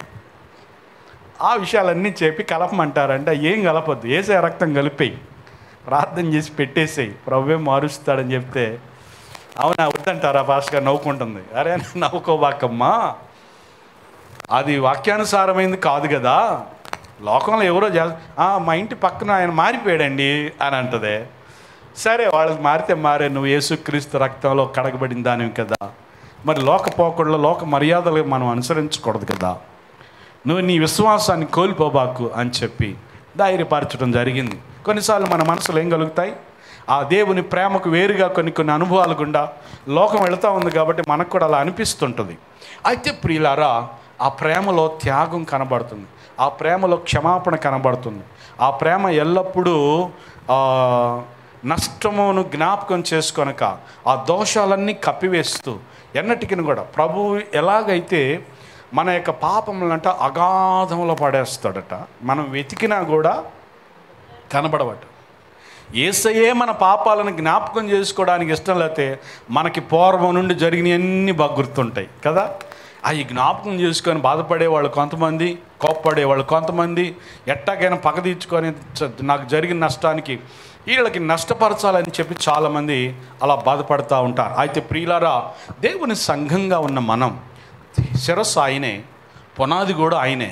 క్రీస్తు వేసే ముఖ్యమైన మూలరాయి పాదం, ఆయన పునాదిగా ఉన్నాడు, పైన కవర్గా హెడ్గా కూడా ఆయన ఉన్నాడు. పైనుండి వచ్చే ఆ జ్ఞానం శిరస్సు నుండి పాదం వరకు ఆ ప్రేమ మనలో ప్రవహిస్తుండే కొలది నిజంగా క్రీస్తు ప్రేమను మనం కనుపరచగలుగుతాం. నిజంగా ప్రవీణ్ పగడాల గారు చనిపోక ముందు ఆయన ఎంతమందిని రక్షించాడో, ఎంతమందికి సువార్త ప్రకటించాడో తెలియదు, కానీ ఆయన చనిపోయి కూడా ఆయన ఆ సాక్ష్యము అనేకులను రక్షించింది. దేవునికి స్తోత్రం కలుగును గాక. ప్రేమ కనుపరిచాడు ఆయనని చాలామంది. ఆయన నార్త్ ఇండియాలో ఉన్నప్పుడు అక్కడ కూడా ఎంతోమంది అతన్ని చంపడానికి ప్రయత్నం చేశారట. ఆ తర్వాత ఈ ప్రాంతానికి వచ్చిన తర్వాత కూడా అది కంటిన్యూ అవుతూనే ఉంది. కానీ ప్రార్థన చేసుకుంటున్నాడు, చంపితే చంపని, నన్ను శరీరాన్ని మాత్రం చంపుతారు, కానీ నా వాక్యమును, నా సాక్ష్యమును, నా భక్తిని వారు చంపలేరు కదా అనుకొని ఆయన సిద్ధపడే ఉన్నాడు. దేవునికి స్తోత్రం కలుగును గాక. యేసయ్యకి తెలుసు ఆయనను అప్పగిస్తారు అని, ఆయన సిలువకు వేయబడాలి అనేది ఆయనకి తెలుసు. అందుకనే ఆ ప్రేమలో లోక పాపమును తీసివేయుటకై లోకమును ప్రేమించిన దేవుడు ఆ ప్రేమ కొరకు తన ప్రాణం పెట్టాలనేటువంటి ఒక నిర్ణయంలో ఆయన ఇక్కడికి వచ్చి ఆ కార్యాన్ని చేశాడు. ఆ ప్రేమే మనలో పరిశుద్ధాత్మ ద్వారా ఆ ప్రేమను కృమ్మరిస్తున్నాడు. దేవునికి స్తోత్రం కలుగును గాక. కాబట్టి ప్రియులారా, అలాంటి ప్రేమ మనలో గనక నింపుకోగలిగితే మనం అందరినీ ప్రేమించగలుగుతాం. అన్ని జనులను ప్రేమించగలుగుతాము, స్నేహితులను ప్రేమించగలుగుతాము. నాకు చెడ్డ స్నేహితుడు ఉన్నాడు. అతడు ఒక మాట అన్నాడు, అన్నా డబ్బు లేకపోతే ఈరోజు ఎవరు లెక్క చేయరన్నా, డబ్బు కావాలన్నా. 97వ సంవత్సరంలో జరిగిన అనుభవం. ఇదేంటి డబ్బు అంటాడు, నీతిమంతుడు విశ్వాస మూలంగా జీవిస్తాడు కదా, డబ్బు అంటాడేంటి అని చెప్పేసి సరే అనుకున్నా. Okay, his heart is running after the money. డబ్బు కోసం అతడి హృదయం పరుగులెత్తుతోంది, మొత్తానికి పరిగెత్తాడు. ఈరోజు అతని దగ్గర దాదాపు 1,37 కోట్లు, ఎలా చెప్పాలని, 100 కోట్లు ఉన్నాయి, అతను ఇంకో 37 కోట్లు కూడా ఉన్నాయి. లెక్క చెప్పాలి దానికి ఫస్ట్. 137 కోట్లు కలిగి ఉన్నాడు. జరిగిన విషయం ఏంటంటే భార్యను పోగొట్టుకున్నాడు. అంటే వాళ్ళ మధ్యలో విభేదాలు వచ్చాయి, భార్య వెళ్ళిపోయింది. 3 మగపిల్లలు, 3 బాగానే చదివించాడు. కేఎల్ఈలో, ఎస్ఆర్ఎంలో, అలాగే ఉయ్యూరు దగ్గర విశ్వశాంతి, వీటన్నిటిలో మంచిగా చదివించాడు. పిల్లలు బాగానే చదువుకున్నారు. కానీ ఈరోజు ఆ పిల్లల్ని తండ్రి, మా డాడీ అని వాళ్ళు పిలవలేకపోతున్నాడు, పిలిపించుకోలేకపోతున్నాడు. తల్లి దూరంగా ఉంది. డబ్బు కోసం అతడు చేసిన పొరపాట్లు అన్ని పిల్లల మధ్యలో బాగా అవి డిస్టర్బ్ అయిపోయినాయి. ఫ్యామిలీ బాగా పాడైపోయింది.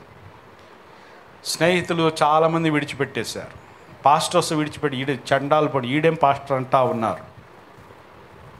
నాకు బాగా స్నేహితుడు, అప్పటి నుంచి ఇప్పటికీ ఫ్రెండే. ఒకరోజు తను ఒక మాట అన్నాడు, అన్నా వాడు పాపి పాపి అని అందరూ విడిచిపెడతారా, దేవుని ప్రేమ ఏదన్నా, దేవుడు పాపులను ప్రేమించలేదా అన్నాడు. ఆ మాట నిజంగానే నన్ను తాకింది. అవును కదా, నేను కూడా కొంత దూరం అయిపోయా. ఎందుకంటే మా పాస్టర్ గారు ఆవిడ బాగా క్లోజ్, మంచి భక్తులు. వాళ్ళ పిల్లలు మా పిల్లలు కలిసి చిన్నప్పుడు సేవలు డ్రమ్ములు కొట్టుకుని పాటలు పాడుకుని తిరిగినవాడు. ఈరోజు ఆ పిల్లలకి సేవ అంటే ఇష్టం ఉండటం లేదు. వాళ్ళ తండ్రి యొక్క సేవా విధానాల్లో సత్యాన్ని అమ్ముకొని డబ్బు కోసం సంఘాన్ని విడిచిపెట్టేసుకున్నాడు, భార్యను విడిచిపెట్టేసుకున్నాడు. పిల్లల బాధ్యత తీసుకొని పెంచాడు, కానీ పిల్లల ప్రేమను పొందుకోలేకపోతున్నాడు. కోరుకున్న డబ్బులు మాత్రం వచ్చేసినాయి. 1,37 కోట్లు ఉన్నాయి చేతిలో. ఇప్పటికీ అతనికి ఫండ్ వస్తూనే ఉంటుంది, సోషల్ సర్వీస్ చేస్తూ ఉంటాడు. కానీ అందరు ప్రేమలు పోగొట్టుకున్నాడు. ఆ మాట అన్నప్పుడు నేను అతను ఇంకా ప్రేమిస్తానే వస్తున్నాను. ఎందాక ఫోన్ చేసి వేరే ఒక పాస్టర్ గారు ఫోన్ ఇవ్వన్నా అంటున్నాడు. కాబట్టి నిజంగా కొన్నిసార్లు అందరూ ద్వేషం, అతడు డబ్బు కోసం బిలాం కంటే ఘోరమైన ఆలోచనలోనే అతడు మరి నష్టపోయాడు, పాపియే. కానీ ఈ మధ్యకాలంలో నేను గమనించినప్పుడు అతన్ని అతడు డబ్బుకు ముందు సేవ విషయంలో దేవుడు అతని ఎడల ఏ ఉద్దేశం కలిగినాడో ఆ ఉద్దేశం మారలా. అందరైతే అతడు వ్యభిచారి అని, అతడు దొంగ అని, అతడు మోసగాడని, అతడు పలు రకాలైనటువంటి నిందిస్తూ దూరం పెట్టారు. కానీ దేవుని ప్రేమ అతని ఎడల ఏదైతే ఉందో అది మారలేదు. అంటే నేను సమర్థించట్లేదు, కానీ అతడన్న ఒక మాట, అన్న పాపినే ప్రేమించవా నువ్వు అన్నాడు. ఆ మాట నన్ను, ఆ ప్రేమలో అతను ఇంకా, అంటే యేసయ్య మన పాపాలు అగాధంలో పడేసి పాపిగా చూడలేదు. దేవుడు అతనిని ఏ పిలుపుతో పిలిచాడో, ఏ ప్రణాళిక అతని ఎడలో అది మారలేదు దేవుని దగ్గర. ఇతడు బ్రతుకులు చాలా మార్పులు, గందరగోళాలు జరిగాయి. స్నేహితులు విడిచిపెట్టారు, సేవకులు విడిచిపెట్టారు, సంఘం విడిచిపెట్టబడాల్సి వచ్చింది, భార్యను పోగొట్టుకోవాల్సి వచ్చింది. పిల్లలున్న వారు తండ్రి అని పిలవలేకపోతున్నారు, వాళ్ళకి పెళ్ళిళ్ళు ఇంతవరకు చేయలేకపోయాడు. ఇలాంటి పరిస్థితులలో అందరూ ద్వేషిస్తుంటుండగా ఆ ప్రేమలో కలిసి ఉండడం చేత ఇప్పటికీ నేను అతని కోసం ప్రార్థన చేసినప్పుడు దేవుని ప్రేమ ప్రణాళిక మాత్రం మారలేదు. అప్పుడు అతనితో ఒక మాట అన్నాను, అన్న ఎప్పటికైనా ప్రభు నిన్ను మళ్ళా తిరిగి తన ఉద్దేశాల్లో నిలబెట్టుకుంటాడు, నడిపించుకుంటాడు. ప్లీజ్ అవన్నీ విడిచిపెట్టేసాయన్న. దేవుడు నిన్ను ఆ స్టార్టింగ్లో ఏ అనుభవంలో నిన్ను తీసుకొచ్చాడు దానిలోకి రమ్మన్నా. నేను ఒక్కడనే ఈ మాటల చేత అతన్ని ప్రోత్సహించానట. మిగతా వాళ్ళందరూ ఆడు దొంగ, ఆడు పాపి, ఆడేవి సేవకుడు అని చెప్పి అంటా ఉన్నారు. అయితే ప్రియులారా, దేవుని ప్రేమ అనేటువంటిది మనుషులంగా మనమైతే మనం పై వారి ప్రవర్తనను చూసి వారిని ప్రేమించాలని మనసు రాదు. కానీ దేవుని లాంటి ప్రేమ మనం ప్రేమించగలగాలి అంటే పరిశుద్ధాత్మ దేవుడు మన హృదయాల్లో ఆ క్రొమ్మరించిన ఆ ప్రేమ ప్రేమించడానికి అవకాశం కలుగుతుంది. కాబట్టి ఈ విషయాలు మనం గమనిస్తే అక్కడ ఇంకా దేమేత్రి ఒక ఆయన ఉన్నాడు, థియోత్రెఫే ఉన్నారు. దేమేత్రి అనేటువంటి అతడు కూడా మంచివాడే. థియోత్రెఫే అనేటువంటి అతను మాత్రం సంఘంలో ఒక చెడ పురుగులాగుండి సంఘానికి ఎంత నష్టం కలుగు చేశాడట. ఈ ముగ్గురిని గురించి వ్రాసి జాగ్రత్తగా ఉండి, థియోత్రెఫే గురించి జాగ్రత్తగా ఉండండి, సంఘం పాడవకుండా. ఎందుకంటే అతడు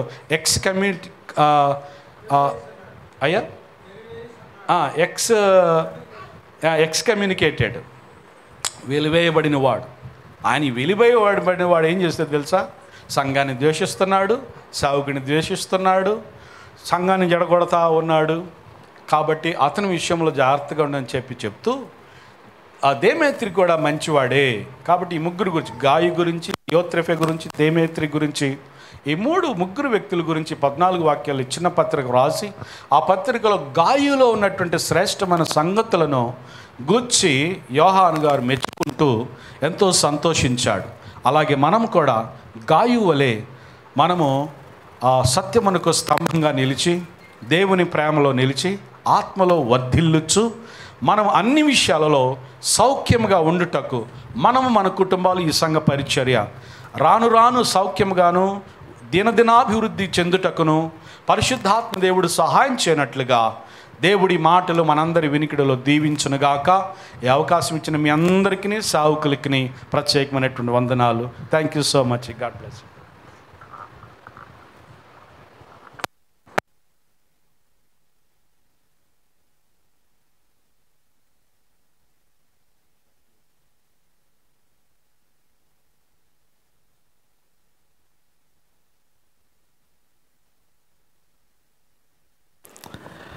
చాలా సంతోషము, చాలా చక్కటి శ్రేష్టమైనటువంటి వర్తమానము. ఈ రాత్రికాల సమయంలో ఈ 30వ సంఘ వార్షికోత్సవ కూడికల్లో మొదటి దినమందు 3వ యోహాను పత్రికలో వ్రాయబడినటువంటి లేఖనములో నుంచి సంఘములో పెద్ద అయినటువంటి కాపరిగా ఉన్నటువంటి గాయులో దాగి ఉన్నటువంటి శ్రేష్టమైనటువంటి దేవుని యొక్క ఆత్మీయ కోణములను, మంచి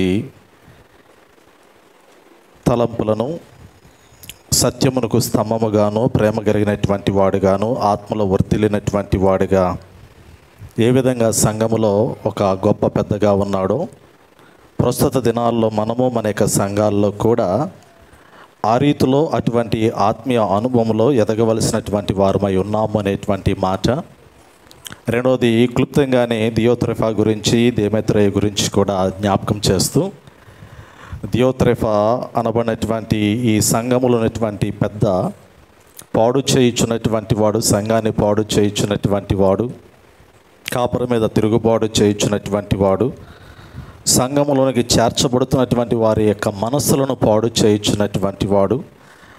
అలాంటి యొక్క స్వభావం ఉండకూడదు, కానీ క్రీస్తు రక్తములో కడగబడినటువంటి వారమై దేవుని యొక్క రాజ్య సువార్త పరిచర్యలో ముందుకు కొనసాగవలసినటువంటి వారమై ఉన్నాము అనేటువంటి మరి మాటలను యొక్క రాత్రికాల సమయంలో మరి అనేకమైనటువంటి అనుభవాలు వారి జీవితంలో, వారి కుటుంబంలో, మరి వారి తండ్రి గారి విషయంలో, వారి యొక్క జీవితంలో ఉన్నటువంటి గొప్ప సాక్ష్యమును అంతటినీ కూడా జ్ఞాపకం చేస్తూ దేవుడు ఏ విధంగా బలపరిచారో, అట్టి బలపరిచినటువంటి క్రమంలో వారు దేవుని కొరకు ఎలా వాడబడుతూ ఉన్నారో వారి జీవిత అనుభవాల్ని జ్ఞాపకం చేస్తూనే మరి ఈ ప్రస్తుత దినాల్లో మనము ఎలాంటి ఆత్మీయ జీవితాన్ని కలిగి ఉండాలి, ఎలా మన సంఘాన్ని కట్టుకోవాలి, ఎలా మన కుటుంబాలని కట్టుకోవాలి, ఎలా మనము దేవుని రాజ్యపు వారసులుగా ఉండాలి అనేటువంటి వాక్యమును మనకి అందించిన విధానమును బట్టి నేను ప్రత్యేకంగా జాన్ వెస్లీ గారికి హృదయపూర్వకమైనటువంటి వందనాలు తెలియపరుస్తూ ఉన్నాను. దేవుడు ఇంకా వారిని, వారి కుటుంబాలను, సంఘమును, పరిచర్యను దీవించునుగాక. గట్టిగా వెరీ గుడ్, చాలా సంతోషం. అయిపోయింది. ఇంకా మీరు ఓపిక తెచ్చుకొని యేసు ప్రభువారి కల్వరి శిలువలో పలికినటువంటి 7వ మాట ఉంది చూసారా, బిగ్గరగా అలా ఒక్క మాట మీరు కూడా అలా పలికారు అనుకోండి, అయిపోయింది. ఇందాక నుంచి పాస్టర్ గారు 6:30 నుంచి 8:30 అన్నారు కదా, ఏంది అనే ఆలోచన మీ మనసులో ఉండొచ్చేమో, కానీ సో ఆలస్యమైనప్పటికీ కూడా మంచి చక్కటి శ్రేష్టమైనటువంటి వర్తమానం ఈ రాత్రికాల సమయంలో పరిశుద్ధాత్మ దేవుడు మనకు అనుగ్రహించి ఉన్నాడు. దేవుని నామానికి మహిమ కలుగును గాక. మీకు ఇది ప్రారంభంలో వస్తే మరలా మీకు వెళ్ళి నేను చూడండి. ఇంకా వెరీ గుడ్, చాలా సంతోషము. ప్రియులారా, రేపటి దినము ఆదివారము, రేపు ఉదయం 10 గంటలకి సంఘ వార్షికోత్సవ ఆరాధన మందిరంలో జరుగుతూ ఉంది. రేపు ప్రత్యేకమైనటువంటి ఆదివారము, ప్రపంచ ప్రార్థనా దినోత్సవము, పెంతెకోస్తు పండుగ. యేసు ప్రభువారు మరి శిలువ మరణము చెంది పునరుద్ధానమై ఆయన ఆరోహణమైన తరువాత వాగ్దానము చేసిన పరిశుద్ధాత్మను పొందుకున్నటువంటి దినము రేపు ఆదివారము. రేపటి దినమే మన సంఘ ఆవిర్భావ దినము కూడా కాబట్టి మరి రేపు ఉదయము 10 గంటలకల్లా అందరూ దేవుని మందిరంలోనికి సమయమునకు సకాలమునకు రావాల్సిందిగా మనం చేస్తూ ఉన్నాను. ప్రభువారు సెలవిచ్చినటువంటి మాట, ఈ మందిరం మీద నా మహిమను ఉంచుతానని జ్ఞాపకం చేసినటువంటి మాట రేపు మనం ధ్యానించుకోబోతూ ఉన్నాం. ఆ రీతిలోనే రేపు సాయంకాల సమయంలో 6:30 ఫ్రాంక్లిన్ గారు దేవుని యొక్క వర్తమానం అందించడానికి మన మధ్యలోనికి వస్తూ ఉన్నారు. దయచేసి మీరు అందరూ కూడా మరి చక్కగా సిద్ధపడి రేపు ఉదయం 10 గంటలకు ఆరాధనకు రండి. ఆ తదుపరి సాయంకాల సమయంలో జరిగేటువంటి ఈ రీతిలో జరిగేటువంటి ఆరాధనలో కూడా మీరు పాల్గొనవలసిందిగా ప్రభు పేరిట మనవి చేస్తూ ఆహ్వానిస్తూ ఉన్నాను. పిల్లరా, రేపటి దినమందు మరి సాయంత్రము ఆరాధన అనంతరము మరి సంఘమును ప్రేమించి మరి ఆ రీతిలోనే కూడికకు సందర్భించి సంఘ ప్రతిష్ట వార్షికోత్సవ ఆరాధనలో చివరి దినము, ముగింపు దినముగా మరి భోజన పదార్థములు సిద్ధపరచబడుతూ ఉన్నాయి. మరి మన సంఘ బిడ్డలు మరి సుధారాణి గారి యొక్క కుటుంబము, కుమారుడు ప్రిన్సీ రేపటి దినమున మరి సంఘమును ప్రేమించి భోజనమును సిద్ధపరచడానికి కుటుంబము ముందుకు వచ్చి ఉన్నారు. దయచేసి అందరూ కూడా మరి రేపు సాయంత్రము ప్రార్థనలో పాల్గొనవలసిందిగా మనం చేస్తూ ఉన్నాండి. రేపు ఉదయం 10 గంటల ఆరాధనకు రండి. సాయంత్రము ఆరాధనకు కూడా మీరు అందరూ కూడా మీ కుటుంబాల వారిగా రావాల్సిందిగా ప్రభు పేరిట మనం చేస్తూ ఈ మాటలు తెలియపరుస్తూ ఉన్నాను. దేవుడు మనందరినీ దీవించునుగాక. అందరూ తలలు వంచినట్లయితే ముగింపు ప్రార్థన, పరలోక ప్రార్థన ఆశీర్వాదంతో మనము యొక్క కూడికను ముగించుకుందాం. ఈ సమయంలో మన మధ్యలో ఉన్నటువంటి దైవజనులు మరి అర్జా శారద బాబు గారు వారు ముందుకు వచ్చి ముగింపు ప్రార్థన చేస్తారు. అందించబడినటువంటి వర్తమానము కొరకు వారు ప్రార్థిస్తారు. ఆ ప్రార్థన అనంతరము పరలోక ప్రార్థన ఆశీర్వాదముతో ఈ యొక్క కూడికను మనం ముగించుకుందాం.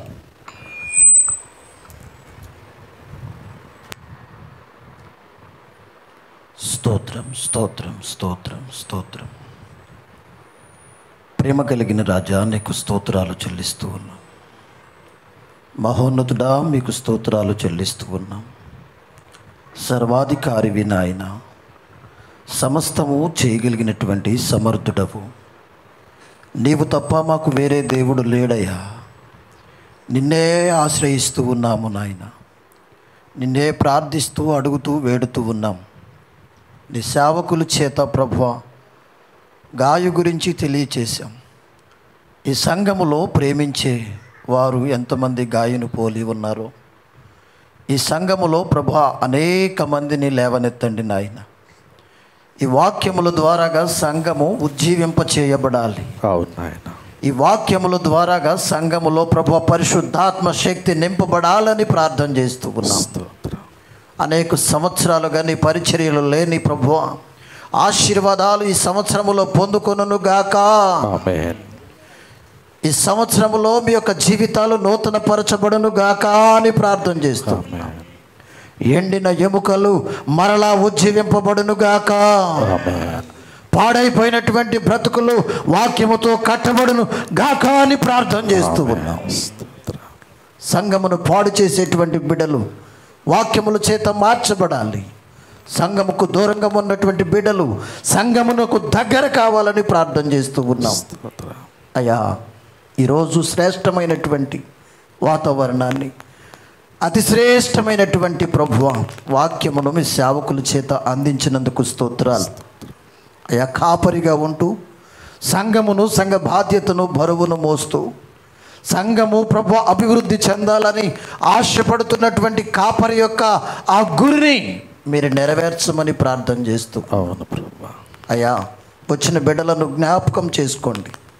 వారి జీవితములలో ప్రభువా అద్భుత కార్యములు ఈ సంఘము ద్వారాగా ఈ ప్రార్థనల ద్వారాగా జరిగించబడాలని ప్రార్థన చేస్తూ ఉన్నాం.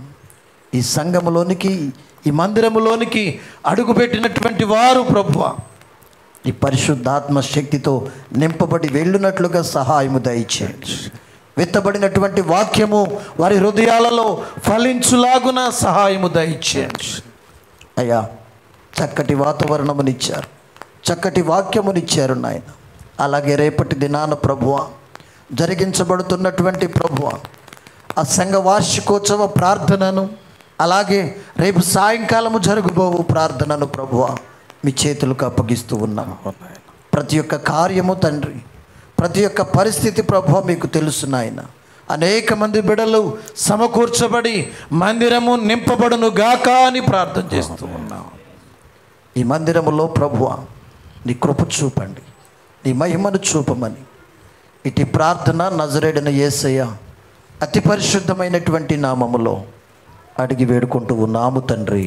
ఆమేన్. ఆమేన్. ఆమేన్. పరలోకమందున్న మా తండ్రి, నీ నామం పరిశుద్ధపరచబడును గాక, మీ రాజ్యం వచ్చును గాక, మీ చిత్తము పరలోకమందు నెరవేర్చినట్లు భూలోకమందు నెరవేరును గాక. మానుదిన ఆహారం నేడు మాకు దయచేయము. మా ఇలా రుణస్తులు మేము క్షమించిన ప్రకారం మా రుణములు క్షమించము. మమ్మల్ని శోధలోనికి దేకాదుషులను తప్పించము. ఎందుకంటే రాజ్యము, బలము, మహిమ నిరంతరము నీవై ఉన్నావు తండ్రి. ఆమేన్. మన పరమ తండ్రైన దేవుని ప్రేమయు, మన ప్రభును రక్షకుడు యేసు ప్రభువు వారి యొక్క కృపయు, పరిశుద్ధాత్మని యొక్క అన్యోన్య సన్నిధి సహవాసము సంఘ 30వ వార్షికోత్సవ కూడికల్లో మొదటి దినమందు దేవుని మందిరములో కూడి దేవుని యొక్క వర్తమానం అందించిన దైవజనులు జాన్ వెస్లీ గారికి, ఆ రీతిలోనే ఈ దినమందు ఆరాధన జరిగించినటువంటి సేవకులు రవీంద్రబాబు గారికి, ఆ రీతిలోనే ప్రార్థించిన శారదబాబు గారికి, ప్రత్యేకంగా మన యొక్క సంఘమునకు, సంఘ కుటుంబాలకు, సంఘ స్థాపకులు ప్రసన్న కుమార్ గారికి, ప్రత్యేకంగా దేవుని మందిర ఆవరణంలోనికి వచ్చినటువంటి ప్రతి బిడ్డకి సదాకాలము దేవుని యొక్క దీవుల ఆశీర్వాదములు నిత్యము తోడైని నడిపించునుగాక. ఆమేన్. ఆమేన్. ఆమేన్. అందరికీ వందనాలండి. దేవుడు అందరిని దీవించి ఆశీర్వదించునుగాక.